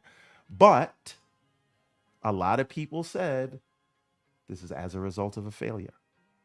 A lot of people said, and by the way, Phil didn't help with that because he kind of said similar, but anyway, a lot of people said that, well, there's no reason to get an Xbox. Xbox is going to get out of the business altogether. A lot of people said, where's the identity of the platform? So now, if Sony is going to put more of their first-party games on the Xbox, does the same thinking still hold true? Is there still a reason to own a PlayStation where there wasn't one for an Xbox? Is there still will the platform still have an identity? Or do we understand it now? And I have one specific question for you, Logic. Everything else I was shadowboxing, but this is a very specific question for you, Logic. Looking at this job posting, we had a discussion 2 weeks ago. Maybe it was 3. I think it was 3 weeks ago. It was 3 weeks ago. I think VG Fight School was here. And I asked about Helldivers, is this a shift in strategy or a pivot in strategy? And you said no, because it's not a major, single player brand identity IP. Does this lead you to believe, if this plays out, and you can tell me if you think this is going to play out differently, does this lead you to believe PlayStation is actually on a pivot? Yeah, so best way for me to answer this is just to write some tweets that I've written this morning, and I'll just read them to you. So this is responding. So first of all, what I would characterize as like what's going on, right, to put this in context, is what I have said is that there's a job posting, and I'm not commenting on it much more because we don't know what it means beyond a job posting. So there are PlayStation fans who are heavily engaged on the platform and entrenched in the fandom, who this is a cause for concern for them. Whether, what properties are going to Xbox, when those properties are going to Xbox. I've seen comments that talk about, and this is one that I agree with, that, we're now at the state where the messaging is potentially muddled, right? Where there's been indications of what the plan is, and then this job posting comes out, and because there's no voice track to go along with the job posting. Now, what I would say is I don't know that there needs to be. The people who hover on job postings and extract them and post them as news when we don't have any other context around them, that's not a thing that I do. So like, people can have those conversations. To me, there's no tangible news around it, so it doesn't mean anything to me. Ditto for the same people there are people who hawk patents, right? And when a patent goes up, they post it without any context, as if it's news. And to me, it hasn't hit the point of news yet. What I said in response to a person who expressed concern about, I've got to watch which way they're moving. I don't trust them. And my stance is, today, as of right now, I do not believe that the big games, marquee titles, marquee IP from the S-tier studios, Guerrilla, Insomniac, Naughty Dog, Polyphony, Sony Santa Monica, Sucker Punch, will go to other platforms other than the PC on the 15 to 24 month delay. I could see collections or anthologies of older games from those houses going at an outside chance until I'm told otherwise. And then I can see it being up to consumers if they are willing to wait. I've always said I wouldn't mind waiting on PC, although I don't wait, because I'm getting the better version of the game and sometimes with more content. So does that... Real quick. Yeah, go ahead. Before you retort, because it's that day and we about that life, ladies and gentlemen. Paris Lily. Good morning, sir. Console Warren since 1997. Well, 1979. No. That is a life to death date. The birth date and death date. 1979 to 2025. Paris, if you're here, welcome, sir. Shout out to you. What's going on, man? Yes, that was rest in peace to Console Wars, and good morning to everybody. Wow. And I will fully admit, obviously, the news, but I am here because Logic is here. Otherwise, I wouldn't have come up, other than to the conversation. Damn, Aaron, we had. No love for you. I'm feeling it all the way across the pond. I'm just messing with you, Paris. I think I'm fired. Boy, shots fired already. No worries. No, but obviously it's good to talk to you again. No, I can take it. It's okay. Everborn, Jesus. No, seriously though, I came up here because Logic is here, because it was the conversation that we were having a few weeks ago, and Logic asked the question. He said, "Do you think we will see basically like a single player game come to Xbox, like where was a time frame?" And I said, by the end of the generation. Was my answer. And I think seeing this job description, what you just said, Logic, is completely valid, because when HR writes these things up, they don't necessarily reflect 100% what the position is going to be. But I will say, looking at it, it was pretty specific about what platforms these games would eventually come to. Obviously, we just saw Helldivers, come to Xbox, and we were even saying then that is clearly a sign that they're going to experiment. They're going to see. This kind of tells me, and this is my interpretation of this, I'm not celebrating console wars and none of that stuff, that PlayStation is going to take this a step further. Live service games are 100% going to be on Xbox. And I think, as you were starting to allude to, we will see legacy games. At no point do I think they're going to do day and date. I do not think that's their strategy at all, because they still see value in their hardware. They're going to use this as a way to potentially tempt you to not want to wait, and you're just going to go pick up a PlayStation because you want to play Ghost of Yotei, you want to play Spider-Man 3 or whatever, and not wait 18 months for it to come to PC or Xbox. But I think we are now at that point where these games are essentially going to have timed exclusivity on platforms, and then they're going to show up on other platforms, because I think my thought on this the entire time has been, it's about making money. Like, I will give you an example from my own job. We had a record year last year, right? Great. This year we had all hands. We're actually doing better than we did last year, but it's behind what they want it to be. So it's like, you can never win. You know what I'm saying? So this is why I see it in gaming, that they constantly have to grow. They constantly have to generate more revenue. And as we talked about before, these gaming budgets are out of control. It's taking too long to make them. Something has to give. And I think this is the give. I think this is a way to reach more people by putting games where people are, potentially, to pick up and play the game. So that's all I want to say. This is just my thoughts. It's not a celebration. I know people are losing their minds online, but I just think this is just the next logical step. So, a quick aside, and Logic, I'll let you respond. A quick aside, just because no one's really mentioned it, this job description is not for one job. Technically, it's for 3 jobs, because it is the senior director of multi-platform account management, who will then work with the senior manager of sales, who also works on Xbox and PC, and also the manager of platform and planning, who also works on Xbox and PC, which means there are other jobs who will be Xbox focused as well, which they may not be talking about directly here. Everyone, Saga, you are on mute if you're speaking, sir. Some of those jobs are already filled. They're saying who you exactly. But again, which means those are already in the mix. This is the first time we're seeing it, but these guys have already been in the mix. Go ahead, everyone. Yeah. So to me, once again, there's a lot of stuff that Xbox, first of all, a lot of Xbox fans lost their mind for the last 2 years. And I feel like with this, and Logic, I know you're going to, I do appreciate your answer, because nothing has happened yet. And so when it does, we can have a deeper level of that conversation. But, you know, I'm all about reading the tea leaves, so I'm going to talk now. But what I think is, we can now have some more mature conversation instead of the sky is falling, right? And now this is something you've always said, Kay Asante. If you want to know what PlayStation's going to do, look what Xbox did 3 years ago. And it's usually pretty close, right?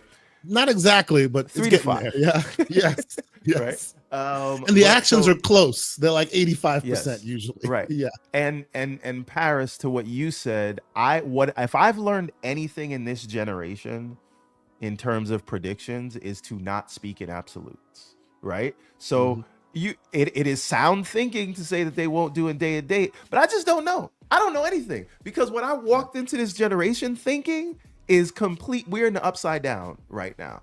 So I am along for the ride, but I think Scouts and Warriors are life support. I think everyone, you kind of alluded to maybe some of the answers to your own questions, right? In the things that you said before. And so, core competencies and strengths, right? Microsoft is a software and services company at its core. Sony, at least partially, is still a hardware company. And so, again, I always draw this comparison of Apple to Microsoft, right? Apple does hardware, and it's invested in the business of giving you a reason to buy their hardware. So part of the differences that I see in what's going on in my kind of pushback on Paris, Everborn, you mentioned, why would you buy a PlayStation? What is the company's identity? And I think in order for PlayStation to continue with a strategy that is based on the strength of its business, it has to maintain that, which means it can't become a ubiquitous software everywhere type of company. you would have to give people reasons to buy a PlayStation 6. And so I don't think, in my view, that Helldivers 2 resonates with a product differentiation on like why to buy a PlayStation 5 or why to buy a PlayStation 6. I don't think it doesn't rank for me as a marquee property and a marquee IP. The ones that I rattled off before from those core studios, and kind of we're getting to the point now where I'd also start to maybe add Housemarque to that bundle, right? Those are reasons where there's a product differentiator on identification with the brand and the brand's identity and why people might buy a thing. If those games start showing up on Xbox, and when we say Xbox now, I feel like you'd have to base that on an assumption, which I don't think is the correct assumption today, that you're talking about an Xbox console. Once you're talking about an Xbox PC hybrid that hosts the Steam store, then those games are going to go to that device because they're going to go to Steam. So that to me isn't really a delta. So if those games start showing up on an Xbox, what has traditionally been known as a console, in 18 to 24 months, that's also, by the way, why I think those job positions are listed as Xbox PC, because those devices are essentially going to become synonymous. Then that does start to cause a friction area, right? And a point of tension for consumers on brand identification. If those titles from those marquee studios, from those marquee first-party studios, and those IPs start showing up on other consoles, right, that becomes a problem. And so, Paris, my disagreement or pushback with you on the notion that this is all about money, again, PlayStation derives money from people buying hardware and being into an ecosystem, so that when they buy apples, they also buy broccoli, steak, fish, milk, and eggs, right? There's a knock-on effect of a person being in the ecosystem, being on their hardware and buying from their storefront and expending money, right, on a recurring continuous basis for high ARPU customers. If those customers cease to be on their hardware and their ecosystem, then that starts to create a problem with their profitability and how much money they make. So I think today PlayStation is still invested in the notion of selling hardware, first-party hardware that is firmly entrenched in their ecosystem and tightly coupled. And in order to do that, they need to maintain brand identity. They need to give people a reason to buy the console. And I don't know what that reason is other than those games that you can play exclusively on PlayStation. And or if we are going to flip, then at least on that hardware first and with significant advance beyond other consoles. So if I may answer that, I know you. Oh, I got to push back to the pushback of the pushback. Yeah. If I can, no, please let me go first because I need to push back on this. And then I'll go after you. It has to be about money, because if it wasn't, why are games on PC? Just before I let you go on, Paris, we both landed on that it's about money. I thought you said it wasn't. No. My point is that money for PlayStation is inclusive of people buying hardware and people buying games and people consuming services on their hardware. And I don't disagree with that. And I pretty much was saying the same thing, that they clearly still value the hardware and the brand. That's why you won't see day and date. I don't think that at all. But my point is, expanding the Xbox has to be about generating more revenue, because you're already doing it on PC. Obviously, they're going to put it on Switch as well. The live service stuff was a no-brainer. If you're creating these type of positions internally, it's got to be about your back catalog. It has to be. So I don't see how this isn't, and you're agreeing with me, this, at the end of the day, this is about, we need to generate more revenue, because if it's just about the brand, if it's just about getting people on PlayStation hardware, you would not be putting single player games on another platform, which they're already doing on PC, and they're simply going to be expanding that to Switch, and it looks like Xbox as well. That's all I'm saying. You believe, and that, just to call out another delta between our voice tracks, you always say or consistently say it's about generating more revenue, and I always consistently and insistent upon saying it's about generating more profit. Those two things are not the same. Because there is cost involved. And everyone, just before you go, because fair, your pushback to my pushback, right? I'm also still aligned, because it's what I currently know. that when we talk about the differences between what PlayStation is doing and what Xbox is doing, the voice track on Xbox went from it's only 4 games. This is the triage rubric by which we're going to decide what games go to other platforms, to within the span of 6 months saying there's no red line, right? The PlayStation strategy and structure right now is inclusive of a slide that talks about a structured portfolio distribution of titles and IP, right? Which talks about what games will go where, in what timelines. This job posting talks about anchoring that to the notion of the studio schedule. There's some comment, I think maybe in one of my Twitter threads, that talks about, it could be fiscal year. So, but no, that's not what the job posting says. The job posting says that it's tightly coupled to the studio schedule and alludes to a time phasing of a game comes out from a studio, first party, theoretically on PlayStation hardware, and then it goes elsewhere, right? At the mid-range point, and it talks about right beyond the 1 year point of the studio's release.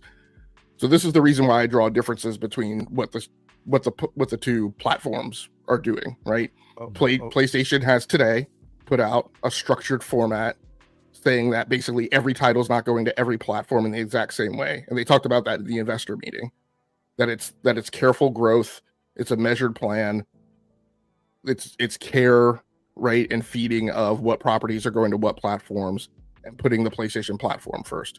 So that's the only reason why I see those things as different. All right, so I'm going to read this again. This is a quote from Herman Holtz in 2020 about Horizon Zero Dawn going to PC. This is from The Verge. I can put the link to the thing for anybody who wants to read it. But trust me. Is there any chance I could bypass this because I already know what you're going to read? I get it. Well, let me say it for them. Go ahead. And then you bypass it. So still, Holtz maintains Horizon's fate doesn't signal a larger trend.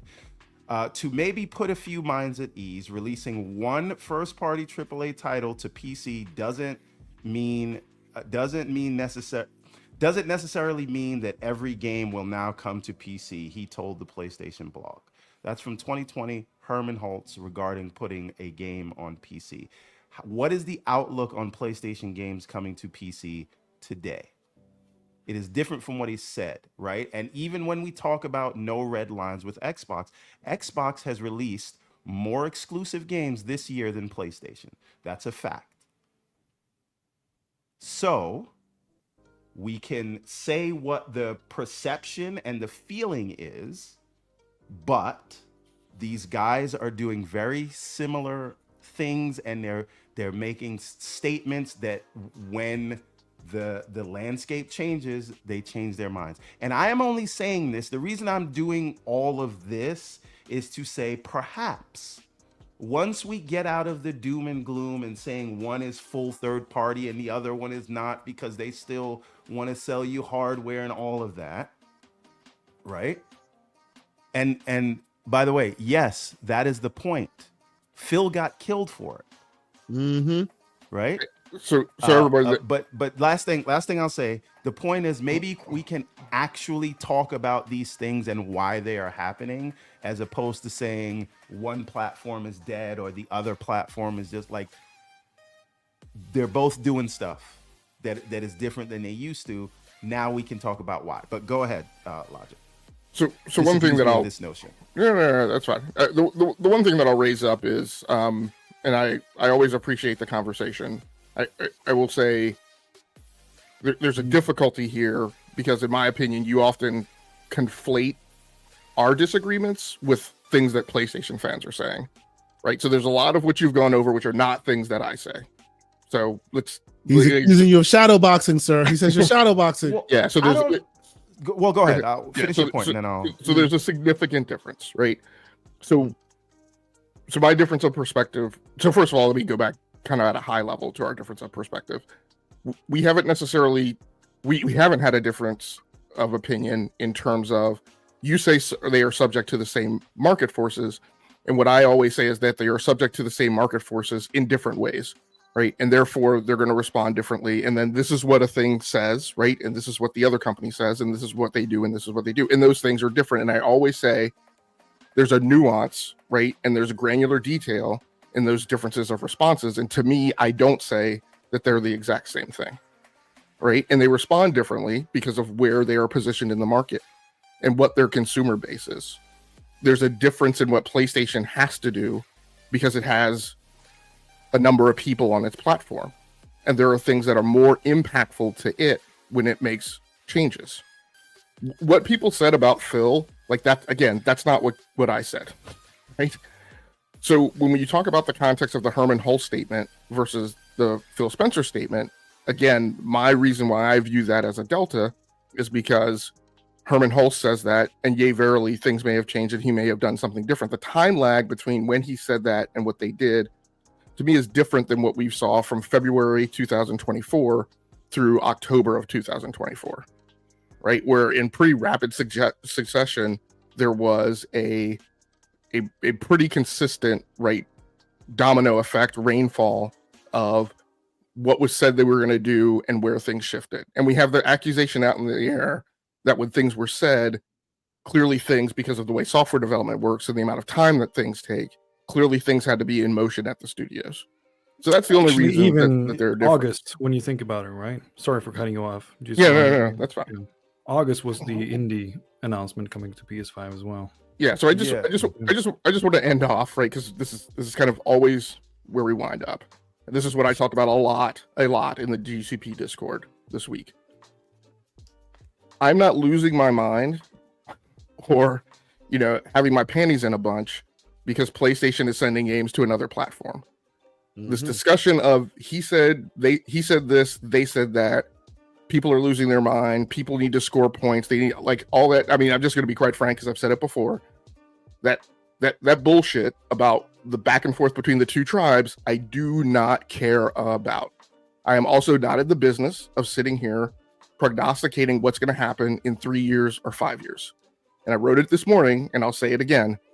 What I do, because it is what is of interest to me, is I say what is. And then I do look back historically. I talked about in the GCP Discord that I do rearward looks and I do a decomposition, right? An assessment of how did we get to this point? What's happening 3 years from now or 5 years from now that people talk about because they need to feel like their platform is winning or the other platform is doing what the other platform did before and they're just following them. All of that fanboyism and the thing certain people are posting in the chat and certain people are those aren't things that I care about. So, your question, right? Your central thesis of, people said this before and it was accusatory and it was a hit piece on Phil Spencer versus what people say now, that's just not part of my perspective. Yeah. And forget about Phil Spencer, because I've for a while now come to the conclusion that he should stop talking and have pointed out the things that I consider lies. That is all besides the point. What my larger concern is the people that didn't understand the multi-platform push. And again, I'm even including myself in the beginning, and I've come to view things differently. My question is, do they understand it now? And I do find it interesting that the deltas that people find continue to shift as Sony shifts. So, right? So what I'll readily say, and what I will readily admit to, right, is I absolutely didn't put a huge amount of stock in people's commentary that Totoki's statements were indicative of a multi-platform push, right? And I still don't believe that, but I will say the things where that had credence that have caught me off guard and surprised me was I was surprised by Helldivers 2 going to Xbox. I still don't entirely understand it. I'm still waiting, right, again, in terms of doing an assessment of how that lands. I don't know how a paid game that's not going into Game Pass, that is multiplayer, is going to play out on Xbox. And when we do talk about what the commentary is between the communities and content creators, one of the things I don't understand is a claim that PlayStation is doing this because they're going to do bonga revenue concurrently with people who assert that, well, we didn't buy Final Fantasy because it was an old game and they subbed us and it came late. So So how is this different? And therefore, based on those people's commentary that this is why a thing happened and this is why it didn't chart on NPD, how are you concurrently saying that this other thing is going to turn out differently? Because as you say, right, their assertion is cause reasons. So like that's the type of stuff that I don't pay attention to, and that doesn't make any sense to me, right? What I will say that that my own assessments have gotten wrong or been misled on is, like I said, I didn't give weight to those Totoki statements. I was incorrect if I did predict that Helldivers 2. What I definitely said at the time was, and what I've always said, this is I think another thing that gets conflated. This notion of where I've said juice isn't worth the squeeze. Where I've predominantly said juice isn't worth the squeeze is the people who say put your games day and date on PC.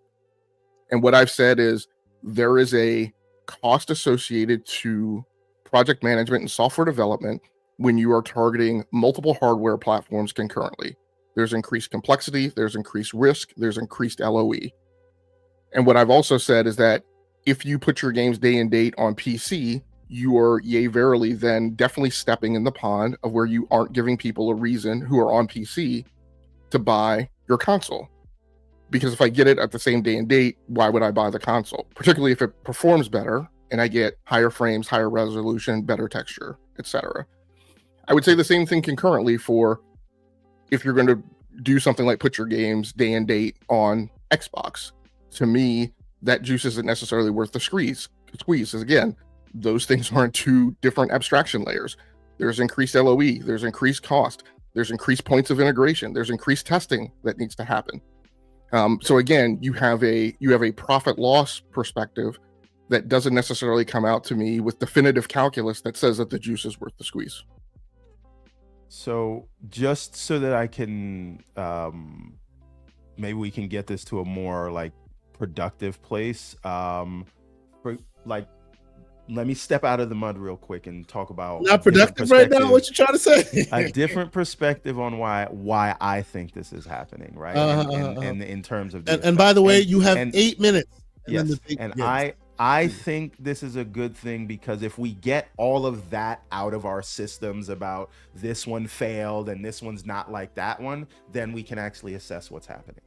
And so, and my position has long been that until PlayStation does the same thing, no one's going to understand it because PlayStation is just a larger force in the market and more people like understand what they do when they say they're going to do it. That being said, is it not just possible that we are in a mature market and the number of people who make decisions on platform choices based on the exclusives are not as many as they used to be, and what we're looking at is digital ecosystem lock-in. So it is very difficult to get someone to change platforms in today's market when there are so many other options to switch platforms based on a particular exclusives. And even if we're talking about a network effect of exclusives, where a lot of the money is made in content and services are on the third party games.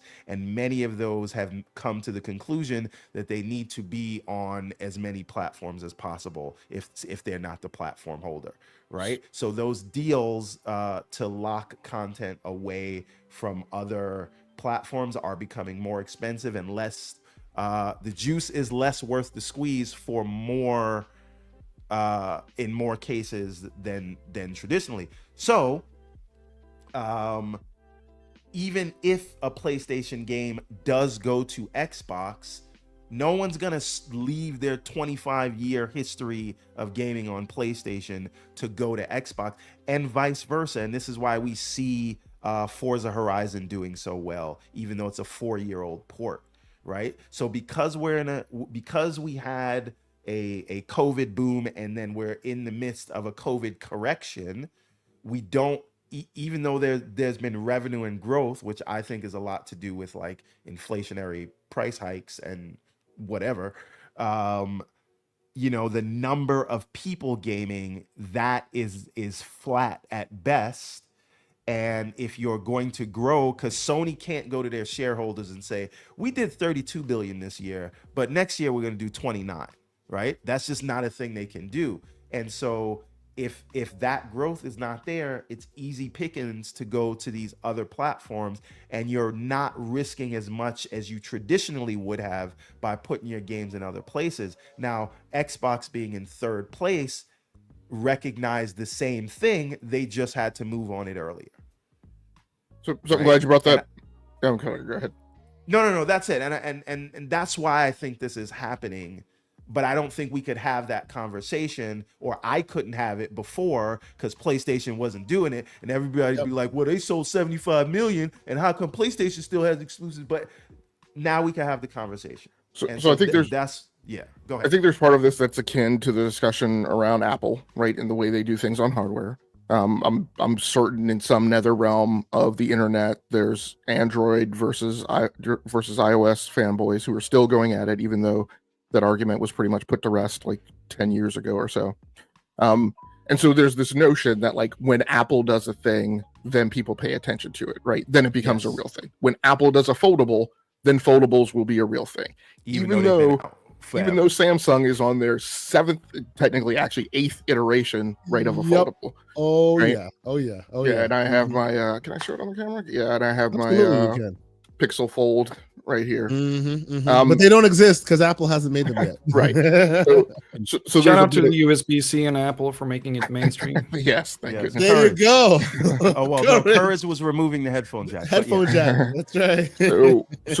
so there's that. But I'm glad you brought out this discussion, because Matt Piscatella also recently made the same comment, and I disagree with him. And he knows way more than I do.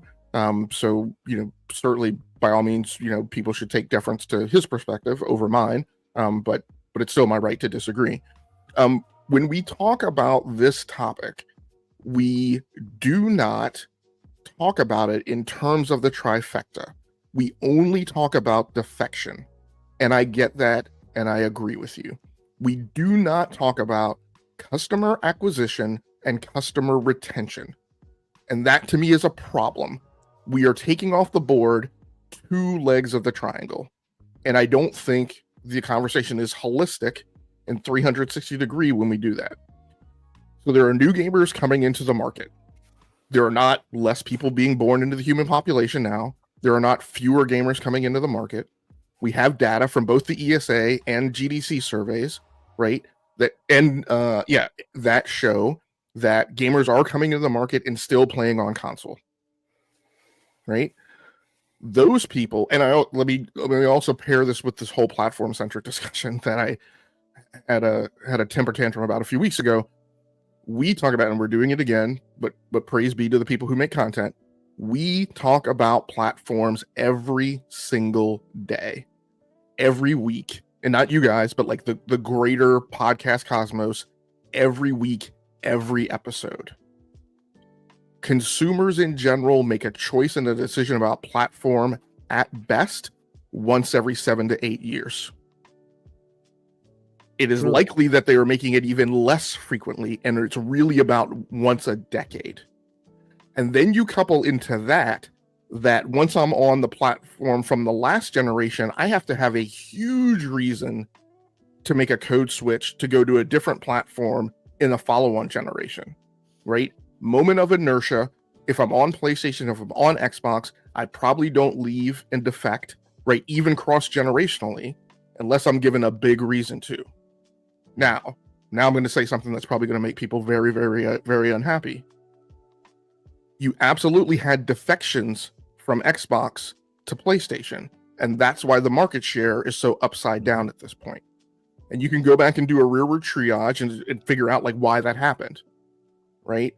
So my point is that PlayStation, in my mind, and Nintendo, right, still have to be in the business of covering down on 2 legs of the triangle.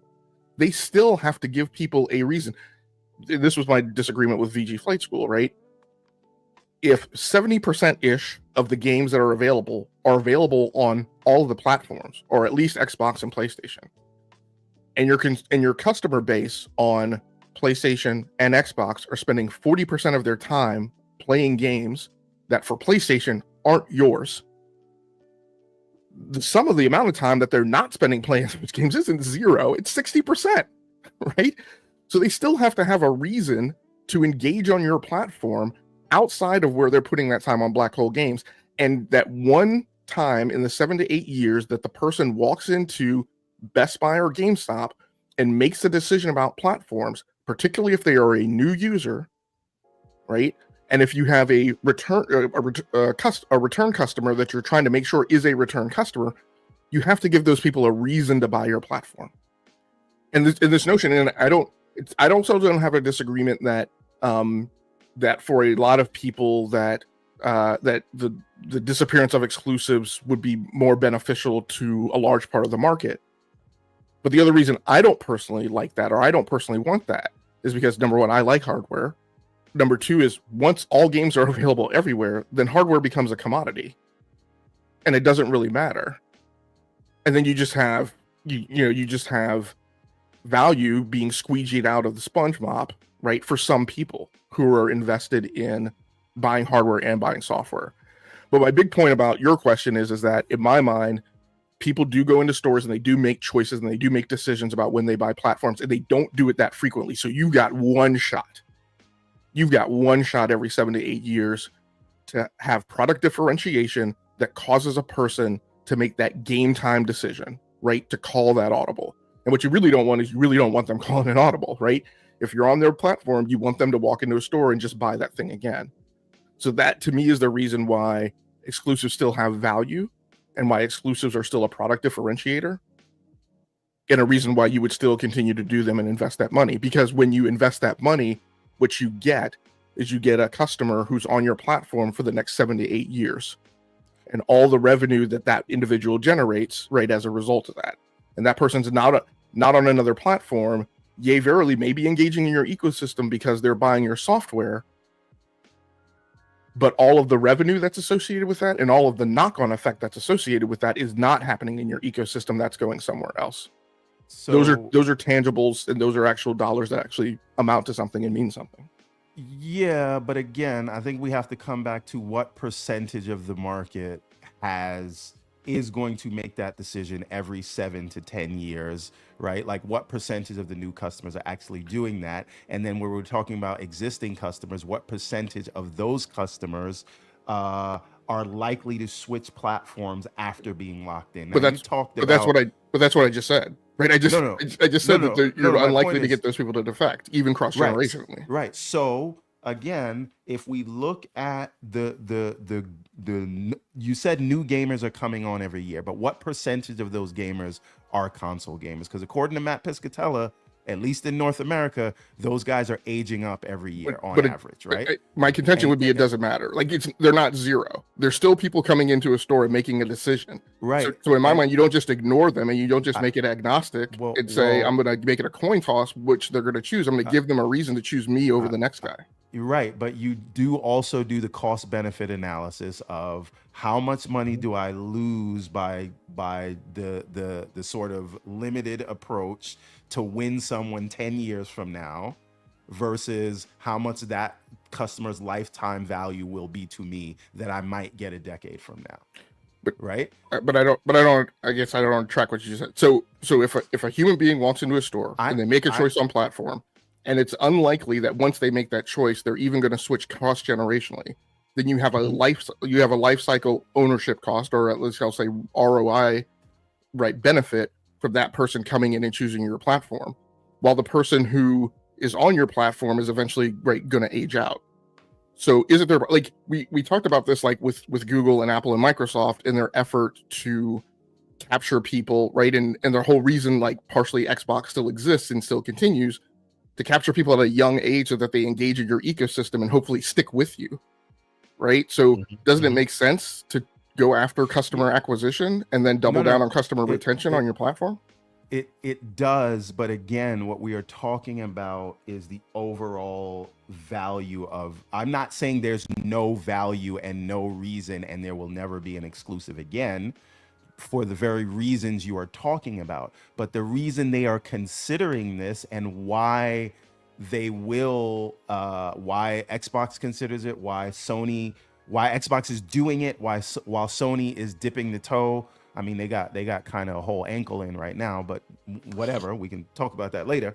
The point is The reason they are doing this is because there's more money to be made by the people that you can get today. Because another situation is if you get someone to get your platform just for one exclusive, and then and this is not negating what you said, because you agree that it's very difficult to get someone to change platforms, but I'm just adding this as to why I think we're seeing more of this. If I get you to buy my platform because of one exclusive, and then you spent $500 or $500, $600, $700 on a box plus the price of the game, and then you only play that game, and then you go back to buying your third-party games on your preferred platform, what was my cost of that user acquisition, and was it even worth it to me?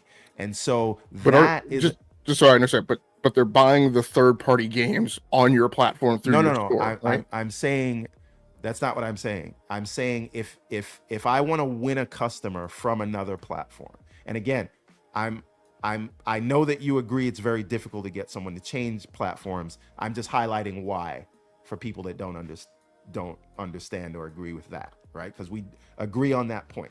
I'm only saying this as to illustrate that even if I get Kay Asante to buy my new Sega console because there's a new Sonic game that is only available there, but he mainly plays on PC, right? So it'll cost me a $500 console, which costs you money. It'll cost you I will buy your game, which most likely won't make up for the $500 console that costs you money. The question becomes, after I'm done and I enjoy my game, and then I go back to my Xbox or my PlayStation where I always buy my games, how much was it worth? Was the juice worth the squeeze for me to buy that console that costs you money and that one game that I probably won't buy another game from? So for the company, isn't that all additive? Like at that point, I'm not making a trade-off. The person's not defecting, right? But even if I get them to then buy my console for $500 to $700, which then means there's always a chance that you'll once again buy another game, because now the barrier of entry is even low. You're not losing anything. Like that person wasn't a customer for your platform anyway, right? Really? No, you are losing something, because there is a customer acquisition cost. You're going to make that back as with the lifetime revenue from that customer. But how much did it cost to get them to, you had to market to them, you had to make a box that you probably took a loss on, you had to pay for the game, you had to do all of that. But how long for that? That is cost that is concurrent with the expenditure that you're making to acquire new customers and retain the customers that you have. Like, it's a calculus problem. It's so here. Okay, so I guess this is where we're winding up, right? I get it. And I don't hard disagree with you, but really the argument is really coming down to how much money am I investing for customer retention, for customer acquisition and customer retention, and is there an over under between that versus me going after almost exclusively software based customer acquisition, right? Yes. That's the heart of what I'm getting at. Yes, and my answer to that is, again, because I don't spend a lot of time doing future predictions. I don't know. Maybe it comes down one or the other. But what I'm saying is, what I see now is that you do have to what month is this? July. Tomorrow, a brand new gamer is going to walk into a store and make a choice on buying a box. And if all things are equal between two boxes, with the exception of exclusive content, then I think there's an argument that says that person, right, maybe buys the other box for the other content. This is also not a discussion of absolutes. I'm not saying that that's the only reason the person buys it, or that's the tiebreaker. Because quite honestly, when we go back to the beginning of this generation, I am well on record as saying 50 bajillion times why the value proposition of an Xbox Series S at its low cost, which at the time cost the exact same amount as a Nintendo Switch, but could play games at 1440p, coupled with the value add of Game Pass, why that didn't result in an overwhelming difference in how market share has gone this generation, I don't personally understand. I don't get it. At the beginning of the generation, I said for parents, many times have parents come into me saying, hey, little Johnny wants to get into gaming. What would you recommend?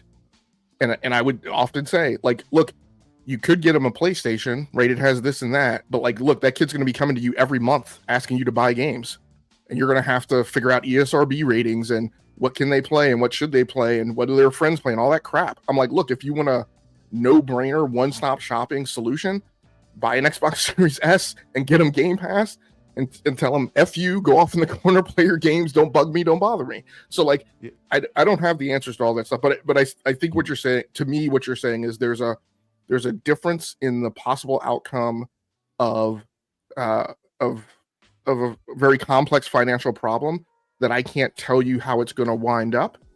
But what I'm saying is that I think I can definitively say that consumers make choices based on product differentiation, and that exclusives are a point of product differentiation. And that might be the reason why people go buy that hardware. And that when all things are agnostic and there's no difference between the hardware platforms, then what you leave yourself subject to as a risk is a person's going to go into a store and they're going to do a coin toss, and you don't know that they're going to come down on your platform. And for some companies, that choice makes a difference, right, in their financial outlook and where they think they're heading. And that's why the companies are doing what they're doing. And we can move on. This is the last point. Last point, and then we'll move on. Yes, please, last please. point, and then we'll move on. To that, I will say the other aspect of this is where your friends are. And again, we see this. There are new mobile customers every day, right? And there's virtually almost no daylight between Android and iOS in terms of features and software, right? They're pretty much the same. Yes, Android's a little bit more open. I get it, but like for the average consumer. Well, I'd say you also have to give note to the fact that Android sells plenty of like where their numbers come from is selling incredibly cheap, low-end handsets where there's almost zero margin for those manufacturers. So I mean, the difference in the capabilities and features, what you're talking about is like between an iPhone Pro versus. Well, I'm not talking about features though. I'm talking about like software, right? Sure, but I mean, software has capabilities based on the hardware that you put them on, and they're not as great on low-end handsets. But go ahead. Yes, but the point that I'm making is a lot of times, it's gonna come down to, well, what device does my family have? What device are my friends using, right? And that in and of itself is also a driver. So I am only wondering if, yes, they risk something in the scenario that you've painted, but I wonder if they say, well, they actually aren't risking that much because people are locked in and they're just going to go with who their friends recommend or who their family has, and that'll be enough to get growth of the new customers based on the word of mouth of the other customers. And so again, that exclusive content, while it will drive some people, and that's what timed exclusives will be for in certain cases, which both platforms still have in terms of Xbox and PlayStation, but whatever, that might be a technical reason or when something was greenlit, but we will find out. Today is what today is. The point is, that's why I think we're seeing some of this, and I just love that we can have. I think we're having a more productive conversation now. I don't know if Logic feels that way, versus when it was all about Xbox's bending the knee, because now we see that they're both doing it, and we can talk about the real reasons why, and I appreciate that. So are you saying, Everborn, after 2 hours of conversation, are you saying yes that we did spend like 45 minutes on Marvel Snap, but anyway. Well, okay, sure. So, but basically, what you're saying is because PlayStation did it. Hold on, let me talk to this Xbot for 1 second. It sounds to me like all this coping is just for the simple reason. You forgot the seething and molding, Aaron. Components that finally understand. It is actually Everborn who finally understands. I guess but there you go. Let's not get messy with that one. Yeah, I mean, I think the last thing I'll say is, like, there's notions of credence to both of our arguments, right? In difference of perspective, right? It's all a matter of, where, when I throw 100 pennies out on the ground, how many of them are going to wind up in Everborn's cup versus my cup, right? No, I probably lost track of what I was saying, right? But like, so where it comes down to is, who. No, actually, I remember what I was going to say.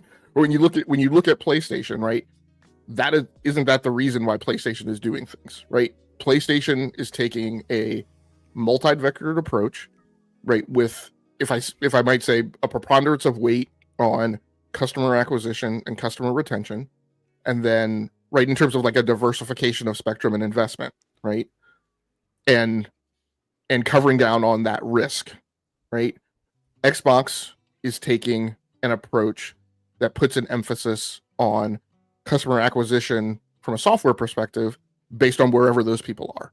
And at the end of the day, it's going to come down to an over under between, I guess, which of those wins. Like, I don't even know what that really matters. I think my primary thesis, as I've said in the Discord right every single time, is right. We need 3 vendors heavily invested in the console space, in my mind, right? Because that's a consumer base that generates, 50 billion upwards, 60 billion upwards of revenue, right? Because every time we see those numbers, they're conflated with the PC gaming space and the console space. So those consumers have value. Those consumers generate tens of billions of revenue. And so it doesn't really matter to me like which one is best or which one wins. What matters is that all 3 of them stay engaged. That Xbox has a reason to stick with it. PlayStation has a reason to stick with it. Nintendo has a reason to stick with it. I love all 3 vendors and playing on all 3 platforms. I love the different approaches that they each have and the different things that they put on offer. It's important to me that all 3 stick around. Right. I pushed back in the Discord this week when I won't call him out by name, but when a certain person said, Xbox can die on the vine and we'll be fine with PlayStation and Nintendo. I absolutely don't believe that. Right. The value to me as a gamer. You know what? Yeah. Who said that? Who said I don't want that. It was an aside. It was an aside. It wasn't like a primary thesis. Like somebody said that. So that's ridiculous, ladies and gentlemen. But and I'll say we'll get you in the Discord for that. Whoever. We coming for you. And I'll say that's like not the only person who shouts that sentiment, right? There are people who do that for both PlayStation and people who do that for Xbox, right? PlayStation can go away; they don't give it or whatever. Oh no, that's ridiculous too. They're necessary. Absolutely. Yeah. My feeling is all 3 of them need to stick around. My feeling is that we get the most benefit when they compete, when they're all when it's hotly contested. Yes. If PlayStation fans are happy now because you're getting properties from the 6 marquee S-tier studios that I called out, understand that the reason you got them is because PlayStation was getting their lunch taken during the Xbox 360 PlayStation era, where many of those IPs generated from. Gran Turismo was around, right? But like, your Infamous, which hasn't come back, but your Uncharted's, your Last of Us, like all of those things came out of the era where PlayStation was getting their nose punched and had to do something to respond. If Xbox you can say fans, 2007, it's okay. If Xbox fans are getting something out of out of Game Pass, knock 2017, out of Game Pass, and getting something out of, hey, when Forza Horizon 5 sells great on PlayStation, that's great for us because Microsoft takes that money and reinvests it right in game development. I don't know is necessarily true, but that's neither here nor there. If you feel that that's what you're getting, then that's great, right? We need all 3. Like it doesn't. It's not a matter of like Xbox winning, PlayStation winning, Nintendo winning. Let me catch you with that. And this is the final thing on that topic. Okay. And Kay, I've long said this to you, as even though I'm on this may not seem like it magnanimous hill about multi-platform is okay. I've said many times I prefer it when they're fighting over user acquisition for us. Sure. Because when they are hostile towards each other, they've got to win us over and they've got to offer us things that they're not. And when they're also buddy, this is the kind of, I'm not going to call it collusion because it's not collusion, but I don't like them being friendly because then they're not fighting to give us more interesting things that'll win our attention over. So I agree with what you're saying, Logic, that I wish that they were still fighting each other in the way that we're used to. I am only giving voice to trying to make sense of why we're seeing what I believe are grand pivots in this generation from everybody except for basically Nintendo. Except Nintendo's pivot was towards we're gonna now take all your money. But anyway, we can. All right, we can move. Let's catch up because there has been some super chats. I think about 10 of them. So we're gonna catch up on those, and then we're gonna get to an abridged version because I'm still trying to get out of here in a reasonable amount of time. So let's do this real quick. All right, here we go. Ladies and gentlemen, first and foremost, BT Maverick 707 with a $5 super chat. He says now question and the double standard for PlayStation, only putting games on Xbox because Xbox lost the console wars for these game lowercase j journalists. Hashtag game mess. Yes, clearly there seems to be a double standard that some people are pointing out. Oh yeah, the new goalpost is that they're not doing it day and date, and now before they never do single player games. When a single player game comes, now it's day and they'll date. be like they won't do it day and date, and then when they eventually at some point down the line do a day and date single player game, they'll be like, well, but Xbox did it first. But anyway, you can't pay attention to that. That's just the timeline talking. And then JD Gamer, $5 super chat. He says, question: if it's about money, why wouldn't PlayStation put their own games on Xbox via Play Anywhere versus them going there anyway via Steam? 12 versus 30%. Who wants to answer that question? As far as percentages they get, if it's about money, because seemingly there'd be more money on that side versus the other. But I would say maybe because Steam has a lot more users, so it's easier to recoup costs without necessarily having to do all that porting. And Steam is PC gaming, so you're going there anyway, right? Well, so I'll answer at JD's the end of the gamers. day, that whole question regarding first-party games, it is there to foster a mentality where the audience are buying into your hardware. So a sale for a first-party game on your own hardware does not only equal, whatever revenue and profitability that goes back into the studio and those employees, but it's also a part of the budget that goes into the actual brand of the hardware itself. And those different exclusives, they together they make a bigger value for the whole ecosystem. So it's not really that easy, in my opinion, to just paint them the same way as any other publisher would to put on different platforms. And I'll answer JD Gamer's question with a question, because we already know he has a preconceived answer to his own question. What I would look at if I were trying to analyze, really break down this question and find an answer to it, what I would look at is, why are certain publishers putting certain games in Play Anywhere, and why are certain publishers not doing Play Anywhere? Because they're not all doing Play Anywhere, right? And what does that mean? What is the causality behind that? Moving on, we got the great MJ Dark with a $5 super chat. He says, now I know what Sony meant, whereby they said greatness awaits on PC and Switch too.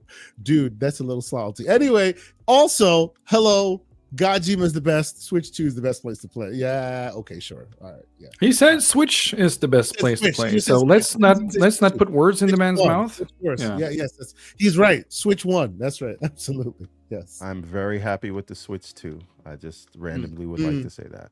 You just randomly would like to say that. So it's the only console that I still play. Right? It's the only console I still play. It's probably because you have to, right? Because you have to. Because how else are you gonna play their games? I'm not gonna lie. If the games were on PC, also, there'd be no chance I'd even touch the Switch 2. But there you go. But I guess exclusives do work.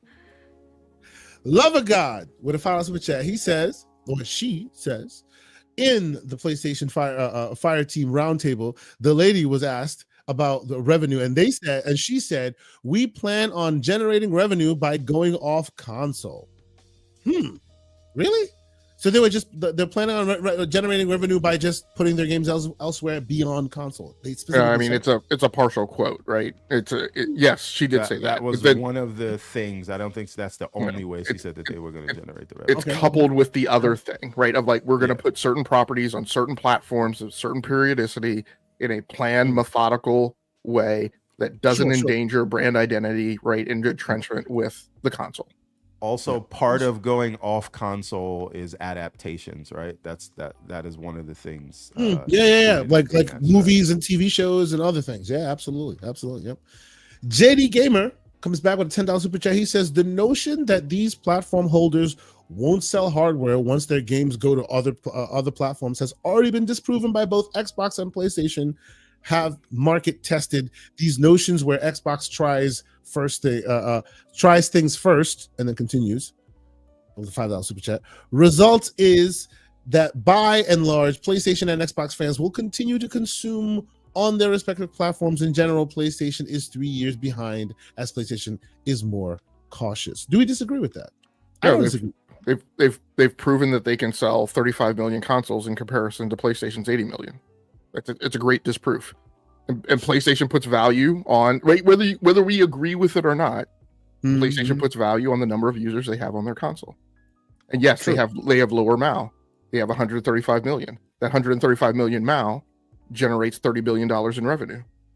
The 500 million MAU that we constantly stand on for Xbox, which I pointed out, I think on this podcast or maybe another one, that those 500 million MAU were already on ATVI before the acquisition. So if you go back to their last earnings report before the acquisition, Activision already said that they had 500 million MAU.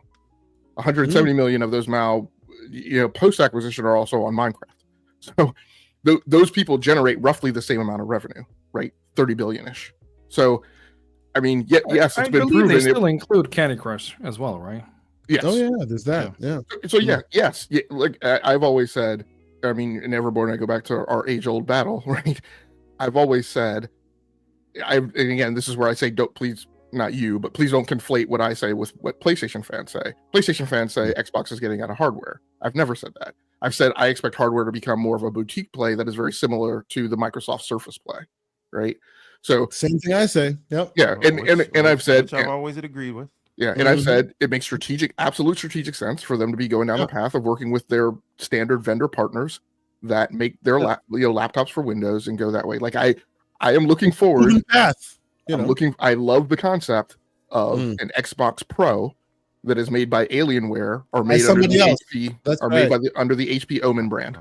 Right, I will be in line at Best Buy waiting to buy that. And I don't recommend HP Omen, but what I do, what I look forward to is a day where I can build my own Xbox with whatever hardware I feel like. Yeah, absolutely. Man, I don't want that. I want a console. I but ain't that's got also no time available to play these games. That's also available to you, though. That's the thing, right? Yeah. It's not one or the other. It's both going to be available. And I that's don't want a console. I want a console experience. JD Gamer, $10 in the chat. I'm not even going to let the CEG continue to sit. Logic. By the way, 8 minutes, not 45. Logical. Double check. I know, right? Oh yes. Logic has very logical arguments. Unfortunately, that's not how or why people generally buy things. The main reason why new PlayStation users choose PlayStation is because their friends and other guys in the store sold them on it. Objection, opinionated. He just said that Logic has person is being alternative hostile facts. to the witness. That's crazy. There you go. And then finally, the great Slow Backslap, who's been a member for 16 months, he says PlayStation single player games will be on Xbox, just timed. Can we all agree to that? I think so. I sure, but I do agree. No, I agree with that. As I said to Paris earlier, I've been shocked so many times this generation that I'm not speaking anything definitively. We never know. It could be a random single player game, and they'll just say this one, but not the others is day and date. Lost Soul Aside is a single player game published by PlayStation, and it's going PC day and date, and so did Until Dawn. So, and Until, you could say Lost Soul Aside is a China Hero project. What was Until Dawn? Right? You just don't know what they're gonna do. All the parameters just get washed you with different games. That's right. And I'll anchor point. Like this is why I go back to you don't know what they're gonna do, but the reason they're doing things is for reasons. Right, it's not. It's not arbitrary. They're not rolling a 20-sided die for reasons. Right? Astrobot is still on the console, right? And even you can even extend that to third-party publishers, right? Because EA College Football is only on the console, which to a certain extent doesn't necessarily make sense because there's no reason why it can't go to PC. So I mean, okay, we are now at a part where I would say we're gonna condense it a little bit because I think we should condense it a little bit. We have a little time. Well, let's do this thing because we all got hard stuff. That's what I'm doing. That's what I'm doing. That's what I'm going. Debate. We'll go right now. This other thing in the Discord, I think is great. But that's where I'm going right now. Yes, and I love that we can have these conversations. Absolutely. And by the way, TLDR, join the Discord. These are the kind of conversations we have all the time. This is basically how we discuss what we discuss. We get a little bit more slanderous in our discussions, but it's fun. Yes. You know. And to all the Xbox fans that were next to me crying 2 years ago, Can you agree now that the multi-platform thing is not as bad you as keep you thought saying it let's was? move on, but then you keep going back. There you go. Let's see what he does. I had let's move on. PlayStation fan slander. I just gave the Xbox fans some slander. Let's move on. It. Let's so, go. You know, you guys also are now our third party. Like he keeps doing this. Anyway. All right. So here we go. Here we go. So let us start this thing the way we wanted to start this thing. Now, how did this happen? This happened because, again, we are on the Discord, right? And the Discord always brings forth amazing conversation. I'm taking folks off of our stage right now. I'm on the stage by myself. Here we go.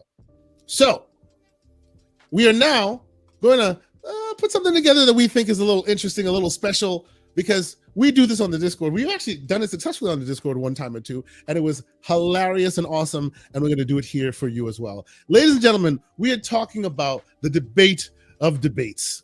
Okay, now, what am I talking about? We were in the Discord, and it came about that the question was asked, and it wasn't just this specific kind of date, but ultimately it landed on these dates. And by the way, if you feel that another date is better, or you feel that the folks here that are doing battle are not adjudicating things correctly, or you feel you could do better, you know where to find us. Join the Discord. But without further ado, what we want to have a conversation on, what we want to discuss, this is, and we're going to be doing it quite interestingly, just so you guys know. As we go along, we'll be putting forth the rules of the game. So just to quicken things along. But for those who know, if you've ever enjoyed the Oxford style back and forth, here's something for you. So let's get this thing started. Okay, ladies and gentlemen, joining us on this stage, we have the debate of all debates, and the question remains: what is the best year in gaming? Now, on the side of 2007, we have Aaron, who's joining us. Aaron, he's not even on the camera. Aaron, join us, please. There he is. Fantastic. Our debater. Aaron is here to basically explain and convince all of you that 2007 was the year that made us as gamers. And on the other side, we have 2017. And ladies and gentlemen, we have Game Logic on the side of 2017. Game Logic, you're off cam if you would mind, sir. And he wants to convince you, and he wants to make sure you understand that 2017 was the year that made us, and that no one should look any further. So, ladies and gentlemen, without further ado, let's start this. I'll start this on the side, and a quick aside for those who are watching. Please put the questions in the chat. Please notate and find Mr. Everborn Saga, because what Mr. Everborn Saga will be, he will be our correspondent in the field.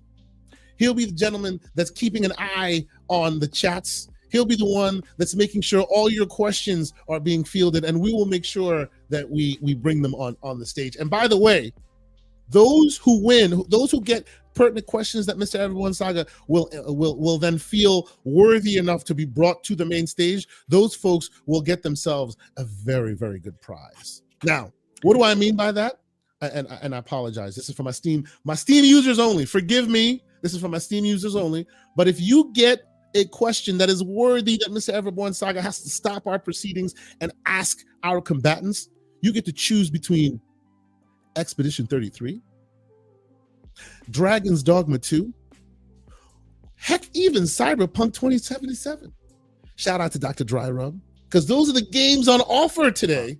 If you get a question, I do have one question about rules. This is going to happen in segments. How many questions per segment can I do? Because I don't want to jump in too much. I want to know how selective I got to be. So is it one question per segment that I get to choose? You will have one question per segment, sir. Okay. One question. So be very, very, very particular in the question. All right, I'm going to choose the best question. Don't be in here with no bull stuff. And once again, shout out to the great question who just threw magic at us at the last minute and went, hey, give this to the community. So Dr. Dry Rub, once again, absolutely prolific. And yes, as he says, it is the God code, which means you actually own the thing for once. Shout out to Dr. Dry Rub. No Steam slander, but Yeah. yes, Steam slander. Anyway, let me emphasize, please, we're not doing this in Swedish. I know that everybody wanted it to be a fair battle, but since we're not doing it in Swedish, I have to prepare. So I've done some pre-written translations to try to make it sound as eloquent as I possibly can, because this is a very important thing, of course. So we should not. So try while to you're speaking, sir. way. Yes. Was that a hedge? 2007. Did he hedge just No, now? no. He didn't hedge. Let's move forward. 2007. So you have the stage. You get to make your opening statement. Why? And you have 5 minutes to make your opening statement. Well, we'll make it 3 minutes because we're shortening it up a little bit. But the question is, no, we're doing 5, sir. Okay, fine. Do your 5 minutes. Do your 5. The question is, why, in your estimation, is 2007 the year of our Lord, the year that made us? Listen, fellow citizens of the chat, moderators, hosts, and Keosante Everborn, and of course my esteemed opponent, Game Logic. Thank you for being here today during this very critical moment in time. Today will be the day when we define why 2007 shall and will always be the best year in video games. And when we talk about the best year in video games, I think it's best if we first define what that actually means. Is it the volume of successful IPs? Is it the quality of those titles, or the innovation they brought? Or is it their lasting legacy? And I would agree that no single year in the history of video games has hit all those marks more powerfully and more enduringly than 2007. It was not just an amazing year. It was a turning point, and I would say a watershed moment in the history of our beloved medium. Let's just take a walk back in time.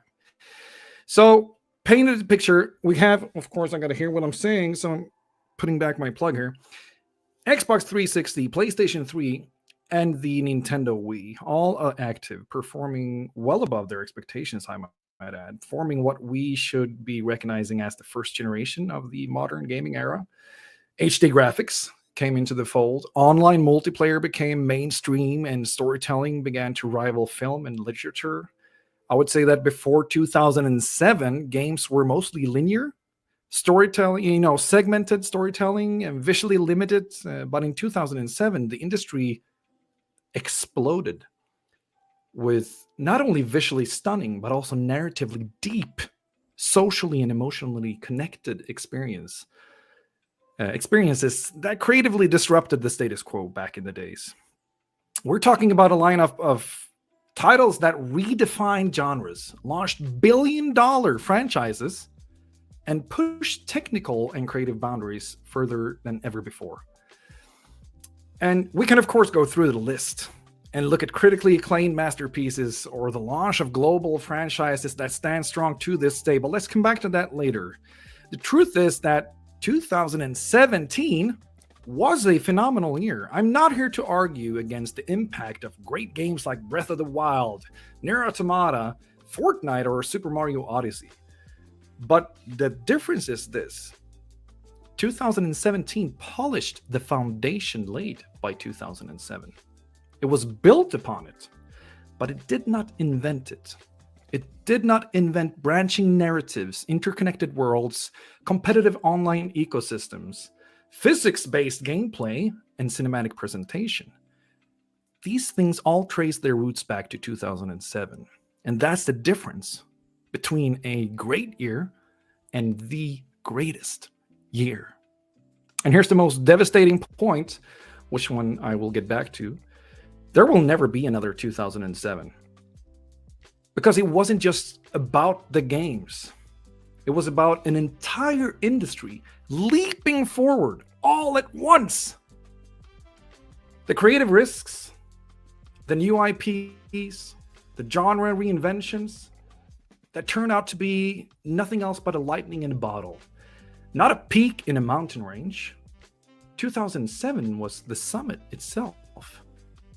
In closing, when we remember 2007, we don't just remember great games, we remember the very moment we realized that gaming was something bigger than we would have ever imagined. And it was probably at that moment where the true modern era of video games began. Thank you. Well, all right. We here to play, ladies and gentlemen. Okay. Now, to Game Logic, who purports that 2017, in fact, was the year of our Lord that made gaming. Your opening salvo, sir. The floor is yours. Well, it's not really my argument. Mostly this point of disagreement comes about because I feel like when this topic comes up, that most of the 2007 pundits bring that up, but they don't acknowledge even the existence of 2017. And so, while I appreciate Aaron's courtroom theatrics, the sensationalism, the tie, I'm just a simple person, right? I've got the ball cap on, my Baldur's Gate 3 shirt, just a gamer. But, I hope that the court notices that that's what my opposing counsel is going to try to do today. He's going to try and bamboozle you. He's going to try and give you some Inquirer, tabloid, Jerry Springer, Geraldo Rivera, things to go after and chase after into the sun and come down on them with a firm belief. And he's going to argue his case largely on the basis of the games that came out. And I believe that those are important and those are the most important things to gamers. However, the gaming industry is larger than just the titles. There are dynamics that impact these titles. There are dynamics that impact the longevity of those titles and the things that stick with us. For people who were there at the dawn of the Xbox 360 era and remember the inflection point of how Xbox Live went from being a neat thing to really becoming the central social place and campfire around which we gathered, right, in terms of the social space as gamers, will recall that there are things like that that drive the industry and that have impact on the industry and stick with us, right? I can remember constantly going onto PlayStation Online and hearing this dialogue of how, the PlayStation Network was great because we don't pay for it. And I remember talking to all those dudes with the little earpiece that came with the PlayStation 3 with the little dangling wire, right? And hearing kind of how ghetto they all sounded.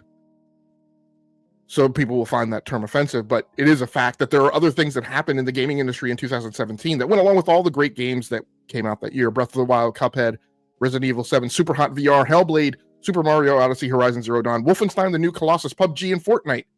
Fortnite didn't come out in 2017, but it peaked in 2017, and it entirely terraformed the landscape of the gaming industry. Persona 5, Forza Motorsport 7, Super Mario Kart 8 Deluxe, Divinity, Original Sin 2, Undertale, Bayonetta, Call of Duty World War II. One of the best single-player campaigns in the Call of Duty franchise. So we had great games, but we also had other things that went on in the industry as well, and we'll talk about those this afternoon. I will give the floor back over to the chair. Well, all right. Here we go.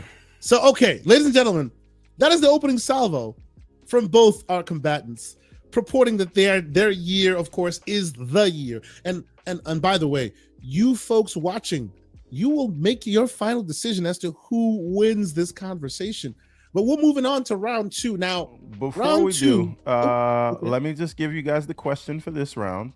Okay. This is from just me. And keep remember the person's name and all that, so we can talk to him later. Yes. Excellent. So, what game or feature would you pick in each era? That's 2017 versus 2007.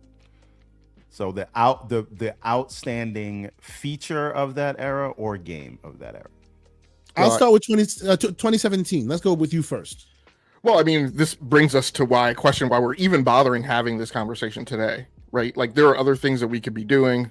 I got a hot lunch waiting for me upstairs. But I'll entertain the academic exercise. The Nintendo Switch released in 2017. I should just mic drop and walk off the screen at this point. Like, why are we even doing this? Why are we even arm wrestling? It was an incredible, momentous time in gaming. Nintendo combined their handheld market with console market. They came up with the first truly viable multi-mode console that people could play both in handheld mode and on screen, and that has obviously led to the advent of the Nintendo Switch 2, which is an even better gaming experience when projected on the large screen. Admittedly, the original Nintendo Switch had problems. I would often say, hey, like, putting that thing on a 4K screen just just tells you like how great it is not. But at 1080p, it was absolutely fine. And so again, this is a moment in time when we did a code switch. And it wasn't a small moment in time. It was a moment in time that spoke to apparently 150 million gamers knocking on the door and soon to take the crown from the heavily vaunted PlayStation 2. The thing people run around and wave their terrible towels about. Right? But here we are at the dawn. The slander is beautiful and I'm here for it. 2007, sir. Game end of feature. Yeah. I mean, I can always appreciate a good argument. And I'm happy to hear that whatever argument that you feel inclined to bring up for this debate would probably fit just fine with the foundation laid by its predecessors.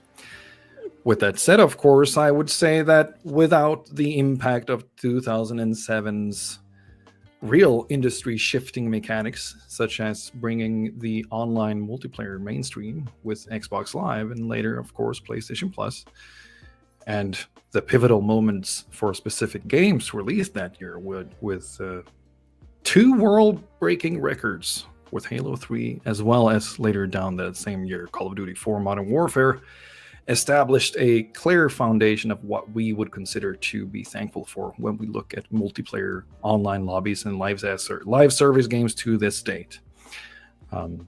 So I would call out those two games to have had the greatest impact when it comes to the service and the way that we play games today. More so, of course, there are creative risks that was taken back then, but we'll get back to that. Okay. Good question. Just Mel, thank you so much for your question. And Everborn Saga, good pick out. All right. Keep that handy. We'll get back to you. Now, keep the questions coming for the rounds, people. That's We're right. going to pick one question per round, so keep them coming, make them good. I'm watching all the comments. And we're trying not to make this a very, very super long podcast. We'll do some consolidation. So guys, get ready. We're gonna do some consolidation. I'm gonna throw this at you at our combatants. We're gonna have to deal with it. So here we go. Round two.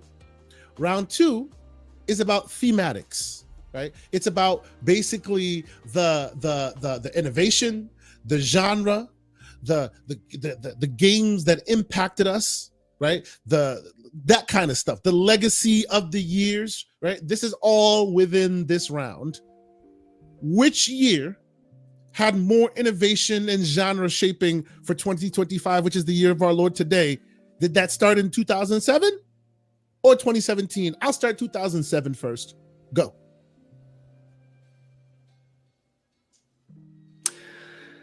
Let's just open up with World of Warcraft, the Burning Crusade.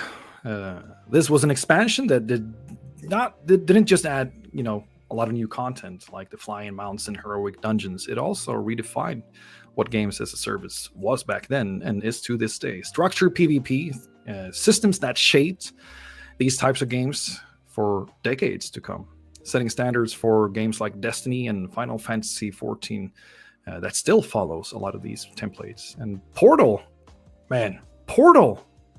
Now we're getting into the titles here. Portal taught players everything through gameplay, delivering story through dry, dark humor, and a result that ended up unforgettable for players of all kinds. It reshaped puzzle games, I would say, forever in the way that we look at perspectives, and provided a fact that minimalism could be revolutionary when you look at this specific FPS space that was before that more in the shooter space or the sim space. So the puzzle was evolving with Portal, of course. And then we come back to Call of Duty 4 Modern Warfare, dropping and rewiring the whole genre. Not only high octane campaign, but its real innovation was probably the multiplayer. We're talking XPs, we're talking customizable loadouts, kill streaks, and it became the blueprint for what we considered as the modern shooter to this day. Assassin's Creed launching. We have huge crowds that reacted to the player. Stealth systems built into vertical movements, a design that pretty much defined the modern world the modern open world format that we see today in Horizon Zero Dawn, Ghost of Tsushima, and many more. And of course, Crysis. Crysis. While the original Far Cry hinted at an open-ended format, Crysis delivered it with full physics-driven environments, nanosuit-powered creativity, and open-ended sandbox levels. And it didn't just look better than everything. It looked like the future, but it also played better. And to close this off, my dear esteemed opponent, Game Logic, 2017 might have had some heavy hitters in this camp, but the most important question is, can it run Crysis? Well, all right. How about you, Game Logic? 2017, let's go. So when we talk about innovation and really what pushed the industry forward in terms of games, right? There are probably several points of inflection that came out during this year. First of all, we have Horizon Zero Dawn, which introduced, we didn't know it at the time, but introduced one of the most significant game engines, right? In terms of industry innovation and industry presentation with the Decima engine. And while there aren't a ton of games that are based on it, the games that have been based on it have been some of the highest lauded games, right, in terms of presentation and in the overall creativity that has come out of the Death Stranding series and the Horizon Zero Dawn series in terms of their visual presentation. You obviously also had really the introduction of PUBG, but also the pivot of Fortnite, right, during this time period. And from that, we got many things that have really shaped the industry. They presented the opportunity really for Apex Legends. We saw a whole, toilet bowl flush of developers who have chased into the sun this notion of the battle royale. We have had the biggest franchises introduce this battle royale mode, including the vaunted Call of Duty that my esteemed opponent and colleague constantly comes back to. We had the introduction of, not the introduction, but we had the continuation of the Divinity series with the Divinity Original Sin 2, which really set the template for the shirt that I've been wearing for this debate, Baldur's Gate 3. And so I think there's a lot of things that happened to push innovation forward in this year, in 2017, right, in terms of the games that were put on offer. Fantastic. Now, Mr. Everborn Saga, sir, do you have a question from our chat that adjudicates that speaks to this line of questioning, this round? Something related to innovation, something related to something that shaped the gaming landscape moving forward per year that might be pertinent here? No, the best one I could come up with is one from Michael Santiago. And I don't know if it's pertinent, but I do think it's something that to think about here. And Michael Santiago says, one could argue that PUBG led to the downfall of the industry. PUBG led to Fortnite, and the chase for cash cow has shuttered the industry in a negative way. Kids don't buy games anymore because of it. Does anyone have anything to say to Michael Santiago? Not question, but yeah, I absolutely do. Look, I would like to say thank you, Michael. Ahead. Oh, sorry. Oh, yes. Thank you so much, Mr. Santiago. You're bringing up a very fair point, and I think that you have already so eloquently put it out there, so I would like to hear what Game Logic thinks is the right defense. I mean, look, for every one of these that was a strength, right, there's probably going to be things that you can tie to it as a negative impact, right? That's just the nature of the gaming industry and the nature of kind of all of these discussions. What I will say is I could definitely kind of pin the tail on the donkey for titles that came out in 2007 as well, because after Call of Duty 4 Modern Warfare came out, that was the point that I fell off of the Call of Duty series and stayed off of it for a decade, because the introduction of persistent stats and a KD that stuck with you really kind of drove the toxicity in online. Whereas I was a huge Xbox Live proponent and participant from the introduction of the Xbox 360 up until Call of Duty Modern Warfare.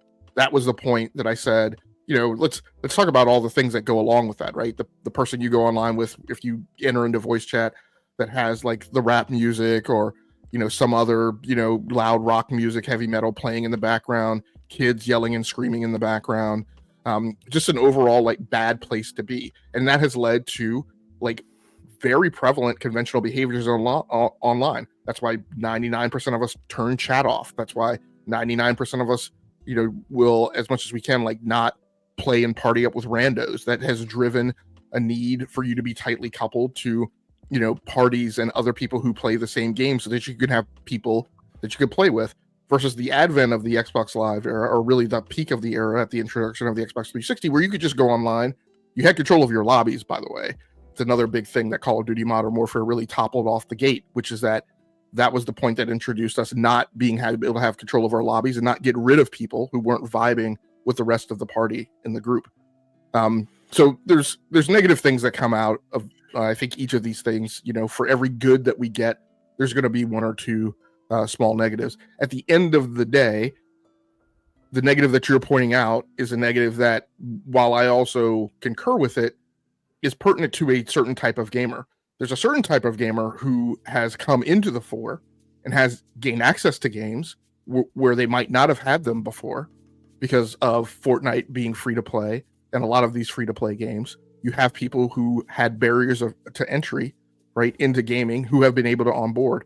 And you have a lot of people that are spending time in those games. They're not spending time in those games because they don't like them, right? They're spending time in those games because there's a group of gamers who sees value in investing their time in a persistent online persona, and a thing that they get constant recurring benefit from that time invested, versus a linear game that they begin and then end and then put down and move on. Okay. Yes. We're at the end of this round. Not well. Okay. I wouldn't say we're at the end of the round, but I think the back and forth here specifically, I will let the audience adjudicate that one, and we'll get back to who won that one.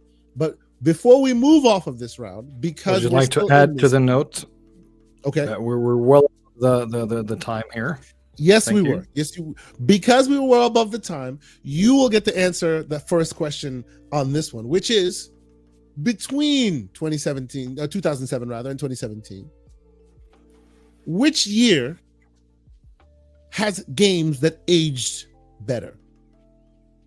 Right? We have a 2017 games and we have 2027 games, right? We're now in 2025. We've had a chance to sit back and have a chance to really, really think through the games of our Lord from those various times. And yes, it is true that 2007 has aged longer than 2017. So because of that, that makes the back and forth, the comparison a bit fraught, but we're going there. 2007 versus 2017. Are you talking about legacy, or what are we talking about? Take it exactly as I am speaking it to you. Which year's games have aged better? Age is a funny thing, isn't it? When you look at it, really though, I think that what we remember from our best experiences within video games, I would say that those things live longer than any new exciting IP coming out. And of course, if we talk about just the types of games that we see being replayed today, modded today, rebuilt today, remastered today, a lot of those memories came from the forefront of the generation that was blooming, or I would say booming, in 2007. So I think that the question, of course, not to be unfair, because, of course, there are games that came out in 2017 that is still being played today. But I would argue that games that and franchises that was established and founded, that laid a foundation for those types of games back in 2007, actually had a bigger impact on the modern gaming era. What we're walking into right now, as I recall that Game Logic is underlying here, is of course an expansion of the base that has already been made. And there is a reason why many of us want to go back to the things that were, because the creative risks that they took back then might not be as feasible today in the eyes of the suits. But I'm sure that Game Logic has a good argument for why the replayabilities and the longevity of these games that are coming out right now would be better for the consumer in the end. Logic? Yeah, I mean, in terms of longevity and what games have aged well and kind of stood the test of time, particularly from 2017, and I would also include in that like things that we kind of hold in reverence, and things that people keep going back to. Cuphead, right, was really a moment in time that really presented this notion. It was really the peak of the notion that the indie could really compete on production value and innovative gameplay toe-to-toe with big AAA games. I mean, we've certainly had indies before, and there's certainly indies that are thought of as good games, but Cuphead really kind of pierced the veil of those games being looked at, again, toe-to-toe, shoulder-to-shoulder with other games, right, at the time. People still look at Resident Evil 7 as an inflection point, right, and go back to that as a game that kind of focused much more on kind of the psychological horror aspect of it than the monster, right, universal, monster series kind of it all of versus the zombies and the monster types. It was really more so rooted in that kind of Texas Chainsaw Massacre psychological type of horror approach. You had Super Mario Odyssey, which has given us DK Bonanza really at its root. But still, there are things that Super Mario Odyssey do well that people still like to go back to. And again, I go back to PUBG, Fortnite. I'll call out Wolfenstein: The New Colossus as a first-person shooter that people still like to go back to, that I still find of value. People are still playing Mario Kart 8 Deluxe. So we have a ton of games that came out during that year that have stood the test of time that people still like to go back to. Okay. Now, Mr. Everborn Saga, in the chat, any questions that are worth mentioning that you think that these folks should be tackling? All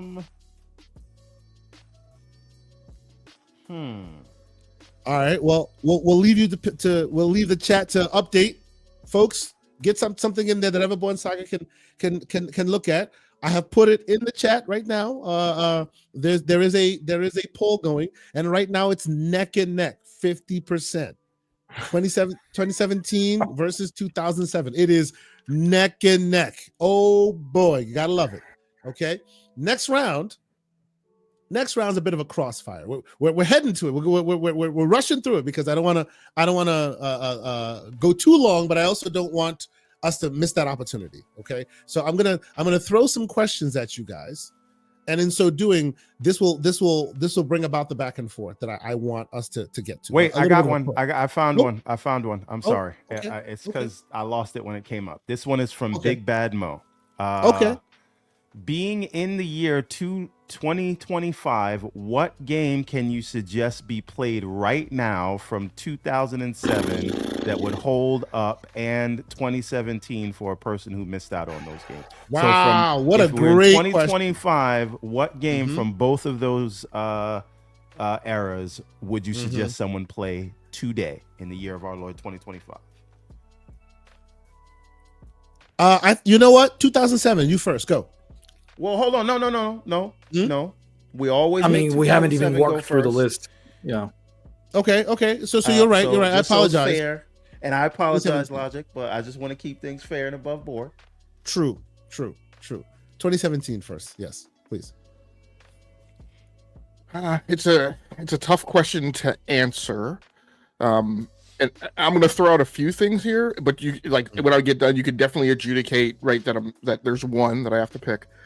So I'd say number one, you have The Legend of Zelda: Breath of the Wild, which was, to me, an inflection point in incorporating Western design into the Zelda series. And then that game has been refreshed for people on Nintendo Switch 2. So I think that's a great thing, right, to go after. I personally, again, I'm a huge first-person shooter fan. I love Wolfenstein: The New Colossus. So you're kind of coming in after the reboot, the reboot of the Wolfenstein series. You bring in a lot of classic first-person shooter mechanics. That game is available on multiple platforms, including Nintendo Switch. I love playing it right in different places. And if you really want to get back to like the grounded roots of first-person shooter design, I feel like Wolfenstein: The New Colossus is a great way. And then the last one I'll mention is Nier Automata. It's an undersung title. It's a title that doesn't often get raised up into the conversation of games of that ilk. But it is a game that had a significant impact on the landscape and still kind of shapes the design of those games moving forward. And so that would be a good one also. 2007. I think it's a very easy question to answer, of course, with all the games that came out in 2007. It depends on who you are as a player and a consumer, and I would rather recommend either Rock Band, of course, super important, first released in 2007. We can talk about BioShock, extremely important and influential game. Super Mario Galaxy. It really depends on who you are as a player. Portal again, if you want to go back to that. Or if you haven't, then of course, Mass Effect, releasing in 2007. There are too many games from 2007 that are worth playing. And my only recommendation would be if you would to go back and play the original version or one of the plenty of remasters that has been coming out since, of course, the huge impact and importance of this year. Excellent. Great question. Big Mad Mo, that is an excellent question. I really appreciate that. Okay, so let us move forward because before we get, because I do also want an opportunity for our combatants to have their reasons and their openings or closing salvo rather, because I don't want us to belabor the point too much because we're expediting this whole process a bit. But okay, so let's throw some back and forth questions into the mix here, right? And I saw somebody in the chat ask the question, so I'm gonna, and I didn't really get the person's name, but I'll take it from there anyway. First person shooters, which one's the best? In what year could we say first person shooters crystallized their essence for gamers? 2017 versus 2007. And I know that's open-ended because it depends on the console or the platform or whatever, but just in general, as a gamer, on offer between 2017 and 2007, the first person shooter genre, which was more ripe? And since the last question was answered by 2017, I will let 2007 start this one. Since the obvious answer to this question is 2007, with again record-breaking Halo 3 ending up launching Forge along one of the greatest comebacks of our time when Master Chief finally finished the fight against the Covenant, and of course again, Call of Duty 4, Modern Warfare. So I think the answer to that question is not only the obvious choice because of the impact of those games, and later also, of course, the physics-based open world ended game design in Crysis. I would rather just, add a little bit of extra salt to that and show the plethora of first-person shooters or first-person games that actually came out, how BioShock also proved that shooters could tell a more morally complex and philosophical story without sacrificing gameplay. And if we look at 2017 and the models of battle passes and live service games that has been coming out and fostering the dopamine rush into every 30th second of our time, I would like to remember all the real gamers of one important line of who decides to do what and when in our games. And that is the line, a man chooses, a slave obeys. And I'm going to end it there. Wow. Okay. Logic, sir. So I think one of the things you have to consider is when it came time for the advent of live service games to really break the mold, right? To really bust the gaming industry wide open, to really consume so much of most people's times. It wasn't MOBAs. It wasn't RTSs. Fall Guys is a nice game, but it wasn't platformerish, activity-based type of stuff. It was the first-person shooter. And I would even say it even extends beyond that, because with the advent of Fortnite, you really had a lot more credence being given to the notion of the third-person shooter, which had never really been as big of a thing at scale as it has become. So I know we said first-person shooter, but I really have to insist that you really kind of pull in the notion of shooters right into that, because third-person shooters are heavily based on the originating mechanics of first-person, and they've now become a thing, right? Whereas before, there used to be a large argument that, I'm not going to play that shooter because it's in third person. And so when we talk about like what year was more impactful to the notion of the first-person shooter, I would just point to is like, yay, verily, Call of Duty Modern Warfare was a thing, but now we literally have the large bulk of the gaming market spending their time and playing first-person shooters, third-person shooters. So that, to me, really, really kind of drives it. Aaron, do you have a retort, or do you agree? I mean, I'm still waiting for 2017 to say thank you. Oh, that is all right. Now, well, I will continue with the next question, but just so we know, so you understand what is happening here, ladies and gentlemen, in the chat, you have a question: 2007 versus 2017. What year was more beneficial? Now, when we put that poll up, it was neck and neck. But as these gentlemen have been going back and forth and doing their battle, the numbers are seeming to wean and wave a little bit here and there. And right now, it is 59% to 41 in favor of 2007. So, the next question. It can be said that 2007 gave us some fundamental IPs. What did 2017 create that can last for 10 plus years? And I will start with 2017. So I want to first of all dissuade us of the notion that 2007 introduced things that stick with us, right? Okay. When I go back to 2007, let's look at the number of things that have kind of fallen off the vine.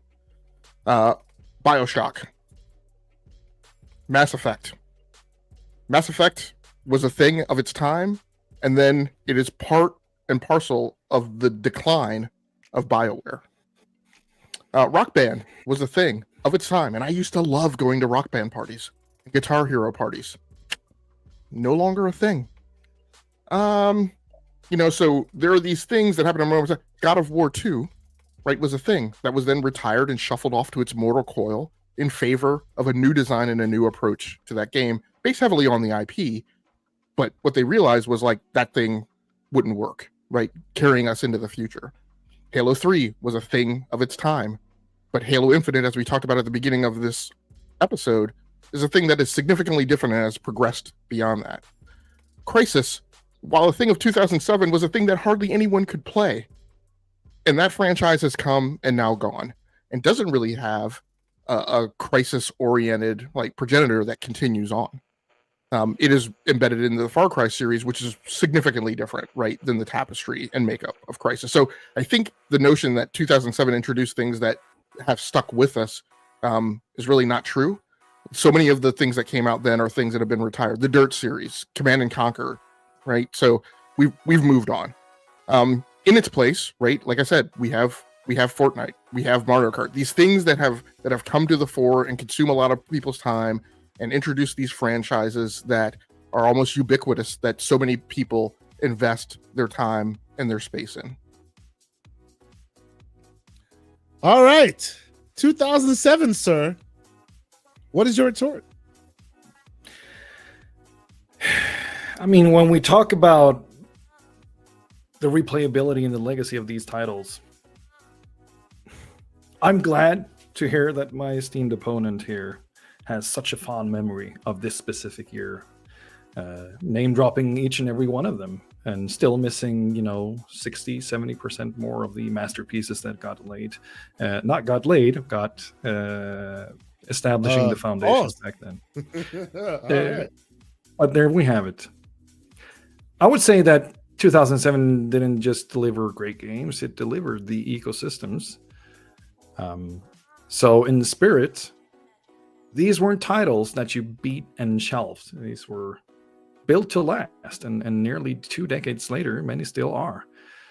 So to your point, where the gameplay loop that players didn't just return to, but they started to live inside within, was also founded during this specific year. With the launch, of course, of again, Call of Duty 4 and Halo 3 and games like that. And I would say that Fortnite, PUBG, and Apex Legends, among many, are alongside, of course, Warzone and the regularly Call of Duty drop every year, just a part of the equation here. And I'm glad that you mentioned Rock Band, because it truly changed the living room. You're absolutely right. And it was something that was maybe well before its time. And it turned social gaming into a music festival once more. The only thing that did that before that was, of course, SingStar.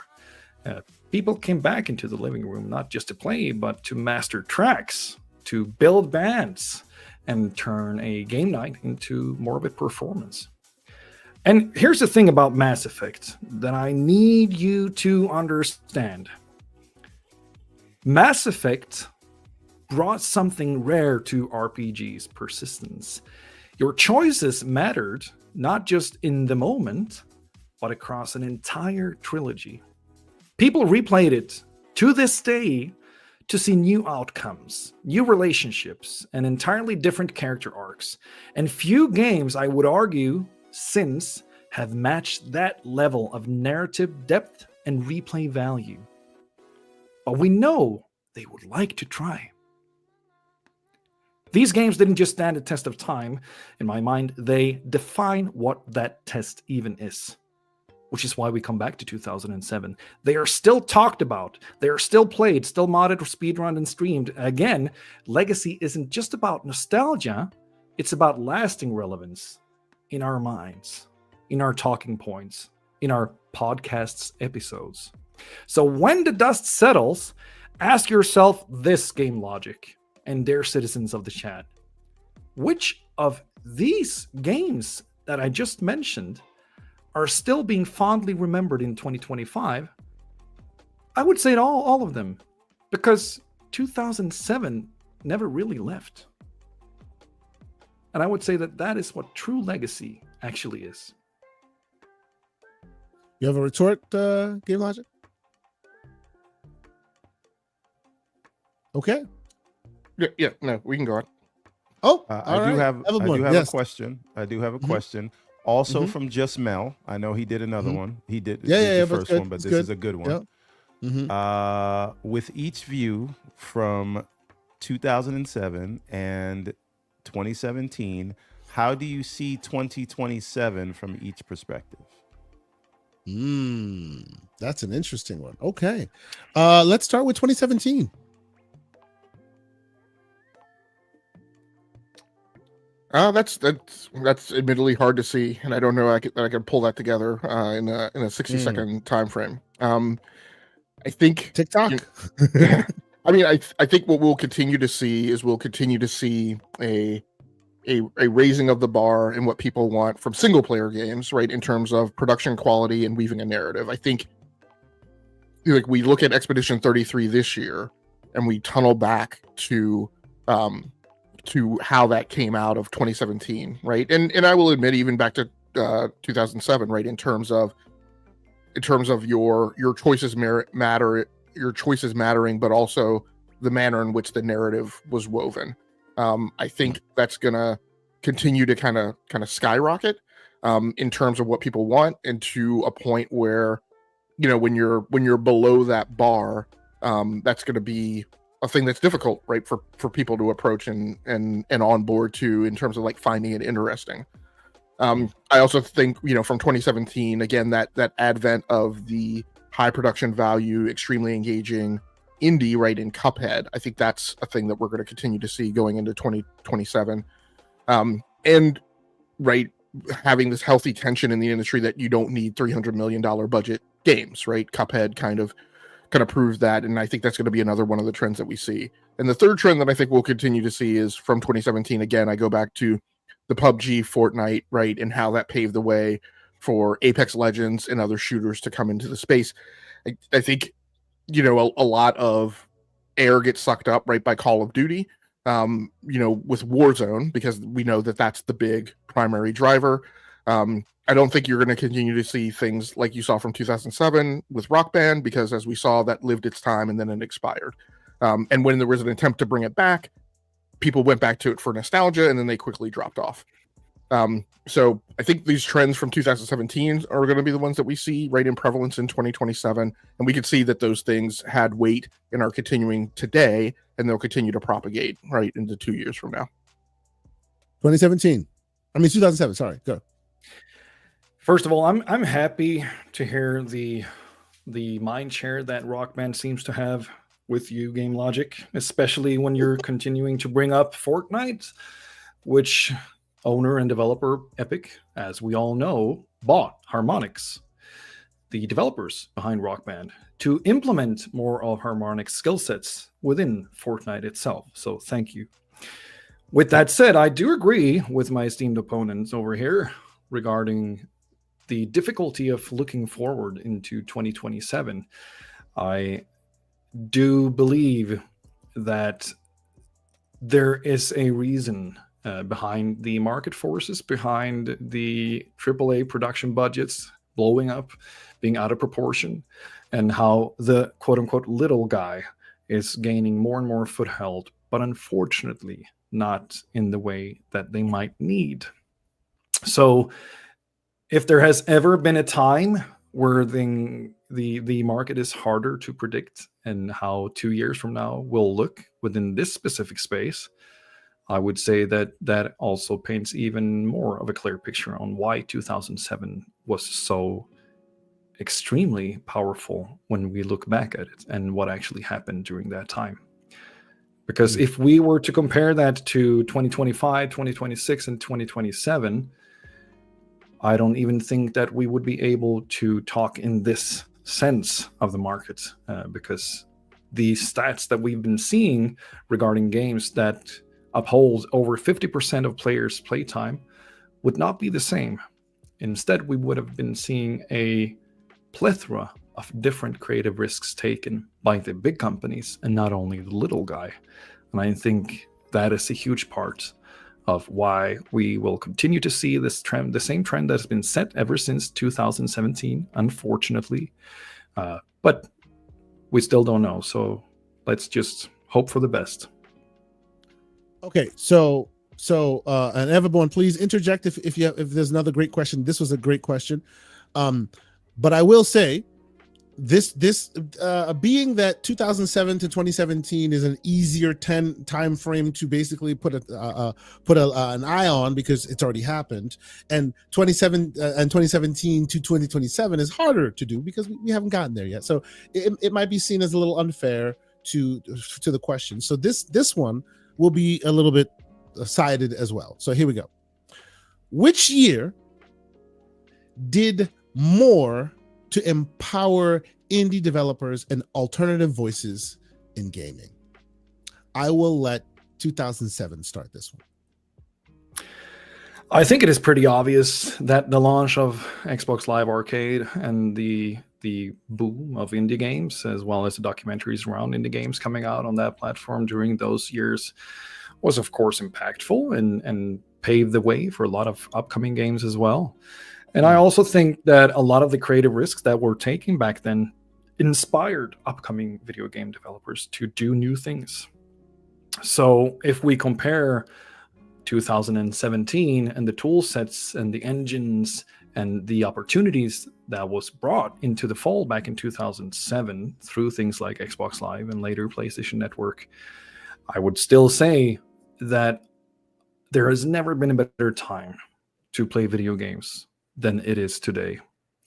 And we have all 2007 to thank for that. 2017, same question to you. What year in your estimation, and you know, I want a healthy conversation here. So if you believe it's 2017, why do you think it's better than 2007? And if it's not, you know, give us your explanation. Why do you think, what year rather, did more to empower indie developers and alternative voices in gaming? Well, we are now at my second mic drop moment of this debate, and why I question we're even having it. Because there has been no greater impact on the landscape for indie developers than the advent of Game Pass. Why are we even here? Game Pass has enabled indie developers to de-risk themselves from the worry of my inability to make payroll on the next Friday. It has given indie developers the opportunity to get a bag for their development efforts and introduce their games to an audience that is hungry for them, in stark contrast to the leaving of the stage of Valve from the notion of publishing governance on the Steam storefront. Because about this time was also the time that Steam said, it's not our job to tell gamers what games they can play or what games publishers can publish. And they just exited the stage. And after that point, you had this huge deluge of games coming onto the Steam storefront that, until they introduced kind of the Netflix-like attenuation and queue, just created a problem for gamers where, like, I don't even go to Steam for discovery anymore. The only reason to go to Steam is because you already know which it is that you want to buy. Where's the crown for discovery right now? It's on Game Pass. It's in that Xbox app. It's where you can go and just kind of surf leisurely and casually to find things that might appeal to you. There is absolutely no question whatsoever, from either a creative standpoint or a financial standpoint, what has had the biggest impact to indie gamers? Absolutely Game Pass. Without question. These are the facts of the case, and they're irrefutable. Go. Sorry. 2007, please go. Go ahead. Your is the Game Pass commercial over? I'm sorry. I was distracted for a moment there. So, of course, Game Pass, just as all these services that are helping smaller developers to get their games out there, are wonderful. I'm just having a hard time to hear if there was any thank you 2007 in that commercial. So far, I haven't really heard any. And with that said, I do think that I've said my piece. Okay. All right, ladies and gentlemen, we are now at the bottom of it. Now, what do I mean by that? I mean, we are at the closing statements. This is their final chance, ladies and gentlemen, their final chance to change the fates here. Because at the end of the day, we're going to read the numbers as to who we think won this out. We will start with 2007. Closing statements. The floor is yours, sir. Friends, we have truly had some great years this generation. Peaking, I would say, in 2023. A year that stands out with, and listen closely, 13 games that got an average above 90 on Metacritic, compared to 2017's 6. In 2007, history was made when 17, that's not 1, that's not 2, that's not 3, that's not 4, 5, 6, 7, 8, 9, 10, 11, 12, 13, 14, 15, 16. It's 17 games, standalone titles that received above 90 on Metacritic. In other words, as my opponent likes to say, the numbers speaks for themselves. When people say, I do miss how games used to be, whether they realize it or not, they're actually talking about 2007. It was the year where the industry wasn't just alive. It was alive with risk. Studios weren't chasing formulas, they were breaking formulas. There was a sense that anything was possible. Every major release could surprise you, move you, or redefine what a game even was. Developers were not just following trends, they were setting them, often by throwing out the rulebook completely.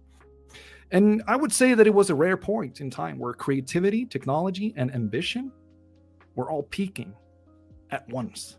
Consoles were powerful enough to dream big, but not so expensive to develop for that studios played it safe. Publishers gave teams room to experiment, and the results weren't just good, they were transformational. The risks that were taking that year laid a foundation, as I've been saying, for the next decade and the decade after that of design, storytelling, and multiplayer interaction. You didn't just play those games. You felt like you were watching the medium evolve in real time. Let me say that again. You didn't just play those games. You felt like you were watching your beloved medium evolve and grow up in real time. It wasn't about sequels or franchises or monetization. It was about possibility. And that's what it's all about, possibility. We'll never get back that in the same way. Today's landscape is more polished, more connected, more technically advanced, sure, but also more calculated, more reactive. Games are safer now, bigger, sure, but less bold.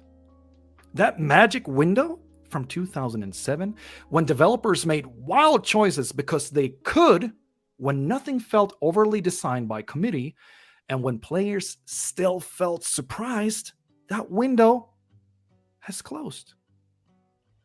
2007 gave us a glimpse of what games could be when imagination was the driver and the market did not punish failure as harshly as it does now. It gave us soul, unpredictability, and a kind of creative bravery that we rarely see anymore. So when we say, I wish games could feel like they used to, we're not being nostalgic. We're remembering a moment when the industry dared to dream, and we all got to play the results. That's why 2007 isn't just a great year for video games. I would say that 2007 is the year we all are still chasing.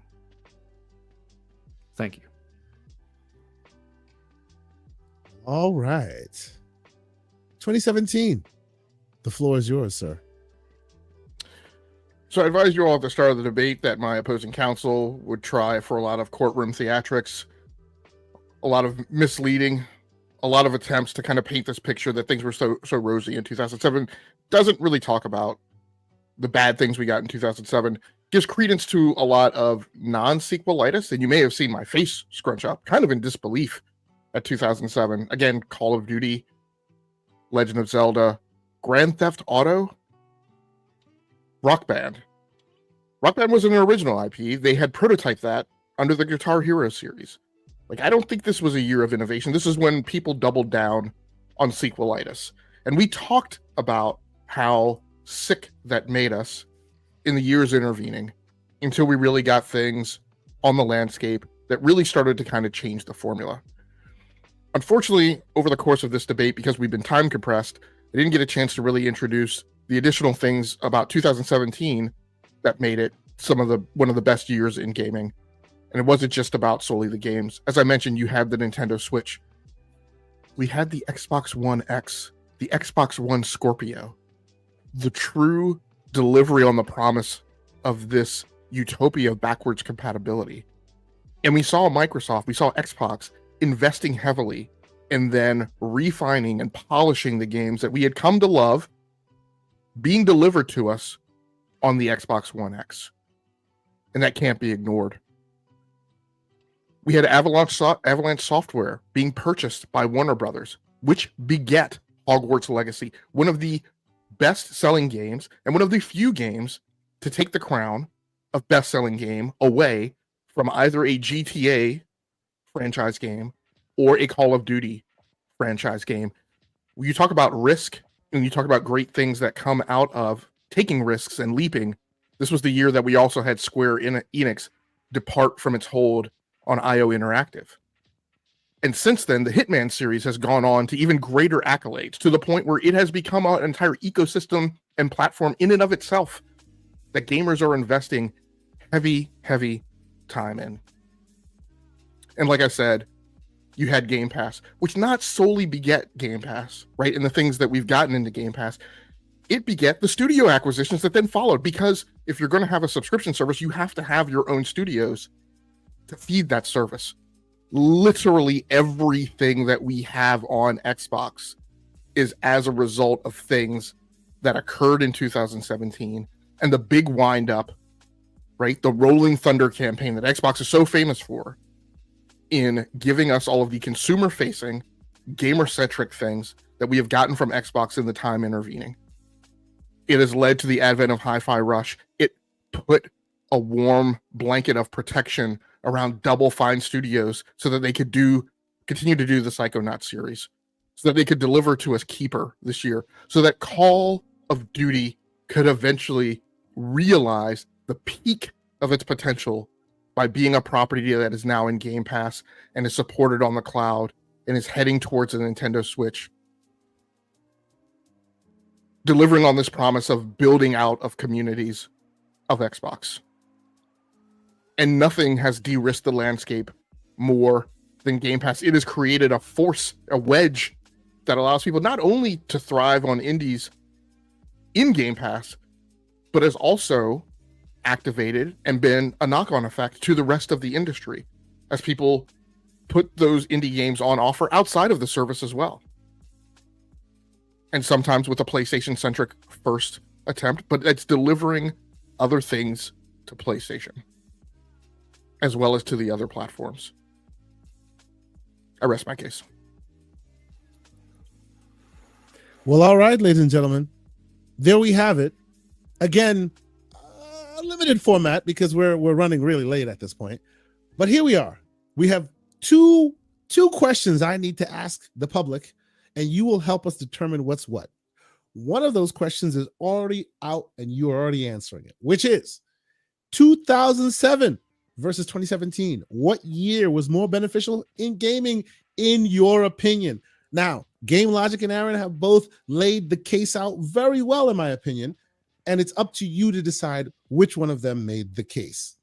And honestly, I think at this point, it is what it is. Let's read it out. So, 2007 versus 2017, which year was more beneficial in gaming? We have 62% to 38%. And you all decided that 2007 was the year. So there's that. Congratulations, 2007. But I have another question because we're not done yet. And I need you all to answer this question quickly before we're done here. All right? Because I feel like beyond 2000, yeah, I know. Beyond 2007 versus 2017, we have another very important question that I think might present different answers. And that is Aaron versus Logic. Who was more convincing in their argument? Because I don't think that direct translation happened here. So please, in the chat, Aaron versus Logic, ladies and gentlemen, who was more convincing in their argument? And before we get out of here, Mr. Everborn Saga, any last question from our esteemed chat that we want to highlight and as such highlight and bring to the stage to have answered? Everborn, I'm working on that. Okay. Just give me a moment. Okay. So, ladies and gentlemen, please, in the chat, if you have an opportunity to, please, make your opinion known. A lot of people are asking questions without question marks, so I gotta. Oh, so it's hard to. Yeah, I understand. And of course, before we get to the end of this, thank you guys so much for watching us and all of this. This kind of stuff is what we do in our Discord from time to time. We do it pretty often. We take it really stupidly seriously, and we appreciate y'all being here and enjoying the fun with us. If you like it, maybe join our Discord. Maybe if you want to be part of this conversation, maybe join our Discord and take part and possibly listen in. If you are not part of our Discord and you just happen to catch this, in the comments, please let us know how we did. Should we do more of these? Give us some creative criticism, and we want to make this better because we feel like we love these kind of conversations, and we appreciate y'all who definitely want to take part. So, all right, to answer that final question, I got nothing. Okay. To answer the final question, Aaron versus Game Logic, who made the point best? Interestingly enough, Aaron. Well, and it's moving and shaking right now, so I don't want to lock it down, but it's moving and shaking right now. It is not everybody has voted, but it looks like Aaron, sir, you should feel proud of yourself. 62% of our viewers right now say you made the case pretty righteously, and not even in Swedish. Look at that. 38% say Logic put it down. So there we have it. So, ladies and gentlemen, I came in. I was so nervous. Listen, take a bow, next time we're gonna do this in Swedish. Thank you. Yeah. Yes, and we'll put like an AI translator so that every time we it'll be. I will definitely concede to a lot. Mm-hmm. Yeah, and I'll definitely concede to Aaron waging the better argument. I missed a key thing in my closing statement where I had a note to poke holes in the basing the argument on the strength of Metacritic, since there's so much of a bow wave of sentiment against Metacritic, and I just missed that note as I was talking. So yeah, no, good argument, good discussion. I love to have these conversations with you as well. And the funny thing about this, I've been trying to write down my thoughts and having them translated for a couple of days actually, because we had a structure that we were trying to do, and it was as late as very late yesterday, where me and a couple of guys in the Discord just sat, and I realized that actually, wildly enough, this crazy metric, like 17 games above 90 on Metacritic. That is wild, bro. That's wild. Yes, it's crazy. Yeah. So I just I got to use this one because he's all about the numbers. So of course.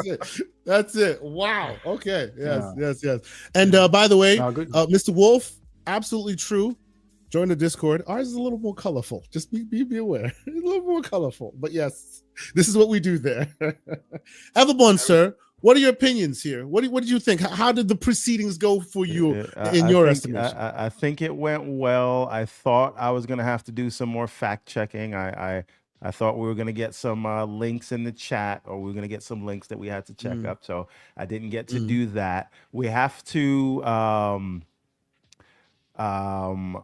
we need to standardize the questions too, because if you put like questions and then dash and then your questions, it is easier to see. Harder to see. But I will not weigh in on 2007 versus 17 because it's not my place. I don't want anybody to know what everyone thinks. Maybe we can talk about that in the Discord. Absolutely. I was definitely more prepared for my debate with Everborn than I was for my debate with Aaron. Well, that is because I've been giving you this debate.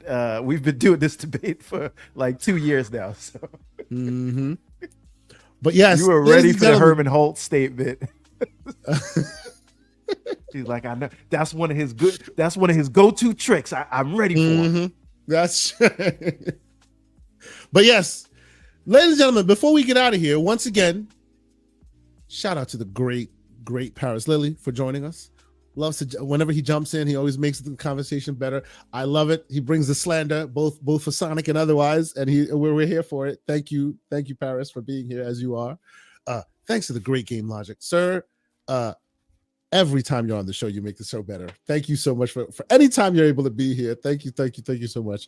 Tell the people where else they can keep up with all your ongoings while your opponent takes off his tie and gets a little more comfortable. If anybody's interested, you can check in on the Enough to Keep Gaming. We should think about changing the title. Enough to Keep Going podcast over on the E2KG network. channel on YouTube on Sunday nights at 8 p.m. Eastern. So it is very different from a lot of other podcast formats and from the topics that we put in the agenda. So it is definitely not for everyone.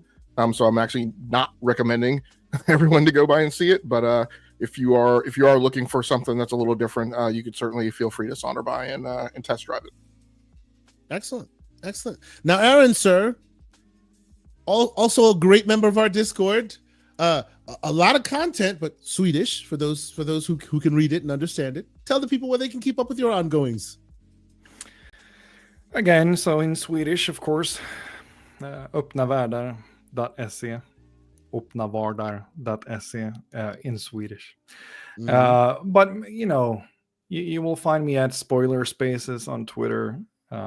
I will share my thoughts. I usually, if I review something, I usually put out a thread on something when the embargo lifts. So if you think that you would get some help by learning about my opinions on whatever upcoming games, then you might be able to follow me on at Spoiler Spaces. Other than that, just keep following these guys. Just keep hanging out with these guys in the Discord, and you might, be able to meet me there as well. Yeah, I mean, if I did content in English, I could talk more, but that's not really it. So yeah, appreciate it. No, we appreciate you being here and always great takes. I understand you don't do a lot of content in English, but I honestly think whenever Aaron speaks, people should listen. Great content. Doesn't matter the language. Great content every time. Mr. Everborn Saga, sir, I think we've done it. We're here. Why don't you tell the people where they can keep up with your ongoings, as well as the Everborn Saga? The answer to both of those questions is Everborn Saga, whether it is everbornsaga.com or Everborn. Don't look for me on X because I'm only there like occasionally lurking. But I'm not really posting on X much these days. Unless, of course, PlayStation decides to port a game to Xbox, then I'll come there and be slanderous. But other than that, I'm not there. Discord is where you can find me. We are there maybe 5 to 7 days a week, and go to everbornsaga.com. But as I said, we've got a lot of merch on the everbornsaga.com website. But now we have a Gaming Circle podcast section where you can get your Gaming Circle podcast merch. And if you use code GCP at checkout, it is 15% off. Come to the Discord. We create memes and then we create shirts and hats around them, like FAMAS, like CEG, like Charge Them More, the famous one. And all the meme shirts are done by Champion. The GCP shirts are done by Adidas. And we've got some very cool hats and we've got some more things coming. So go to everbornsaga.com. Maybe pick up some comics while you're there, but also go to the Gaming Circle podcast section and start taking a look at some of this merch. Absolutely. And let's not slander the comics. Great comics. Absolutely great comics that more people should be reading. Fantastic comics, if I do say so myself. And we got more on the way. Also, by the way, we just got back from Florida SuperCon in Miami. This August, if you're in the tri-state area, the Everborn Saga will be at Anime NYC, and in October we will be at New York Comic Con. So both of those are in the Jacob Javits Center in Manhattan, if you know where that is. So come check us out. We're going to have a lot of stuff there. Excellent. And look at that. We got some testimonials in the chat. A. Rodimus says they're great comics and his kids love them. They're written for kids. Right. They're not, don't worry. They're mostly age appropriate. As do mine as well. My kids read them as well. So yes, come check it out. Go check out the Everborn Saga. Help a community member realize their dream, and you're also getting great content as well. By the way, this is one of the shirts that we have. Oh yes. Saga, right. This is an Adidas shirt. If I can show you somewhere, right? There you go. Very high there you quality go. Stuff. And hopefully he will have double XL or XL soon. That's some slander. Blame Don't Adidas worry about for it. that. Don't blame me. We only display the sizes that they offer. Big Mad Mo with the final super chat of the day. He's been a member for 18 months. We appreciate you, sir. He says, great show, y'all. Debate was fun. Everborn, how is the Remnant coming? Coming along? And how was the con? Hashtag Xbox invades enemy territory. Hashtag Xbox better. Hashtag Chief needs to retire. No, fam. Watch that your last mouth part was about bad. Chief. We're not gonna do this whole Chief debate. That'll be. You know what?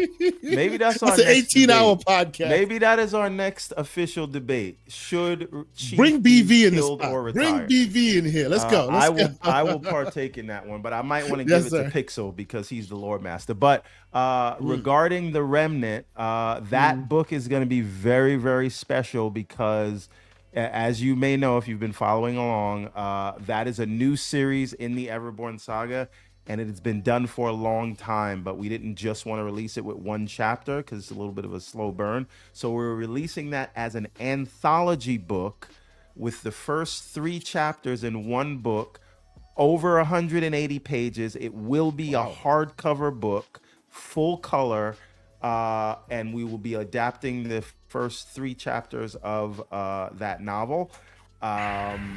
And we are done with chapters 1 and 2. We are working on chapter 3 right now, which will be done this year if all goes according to plan. So 3 chapters in one. Each chapter is drawn by a different artist, and it will be an anthology for that adaptation. 180 pages. So, hardcover, Everborn, full. unfortunately, we're doing I must go because there's literally somebody ringing my doorbell because I told them I'd be done by 2:00. So I got the same thing coming. I got a contractor coming at 2, so indeed we got to get out of here. But look You out want for me the and Remnant Logic to hardcover. take it from here? later this Is year. that it? Yeah. You and Logic take it from here. All right. But yes, ladies and gentlemen, it has been great. Like, of course, we hadn't been doing this podcast for 2 weeks, so we came back. We had to hit you with a 4-hour epic. It is what it is. Join the Discord. Hopefully our likes get up to 100, because if they're not, that's a little slanderous. Come on, gentlemen. And hopefully we get to those 3,000 subs. Come on. People. Absolutely. Please help us out. I will be at Gamescom with Aaron. Myself and Aaron will be at Gamescom. We're moving and shaking and working the schedules and whatnot. So check out. You'll expect more content from us there. Hopefully we'll get you on GCP after. We'll talk about all the stuff that happened. But yeah, that's it from us. I think that's it. Right? I think we're good. Till next week.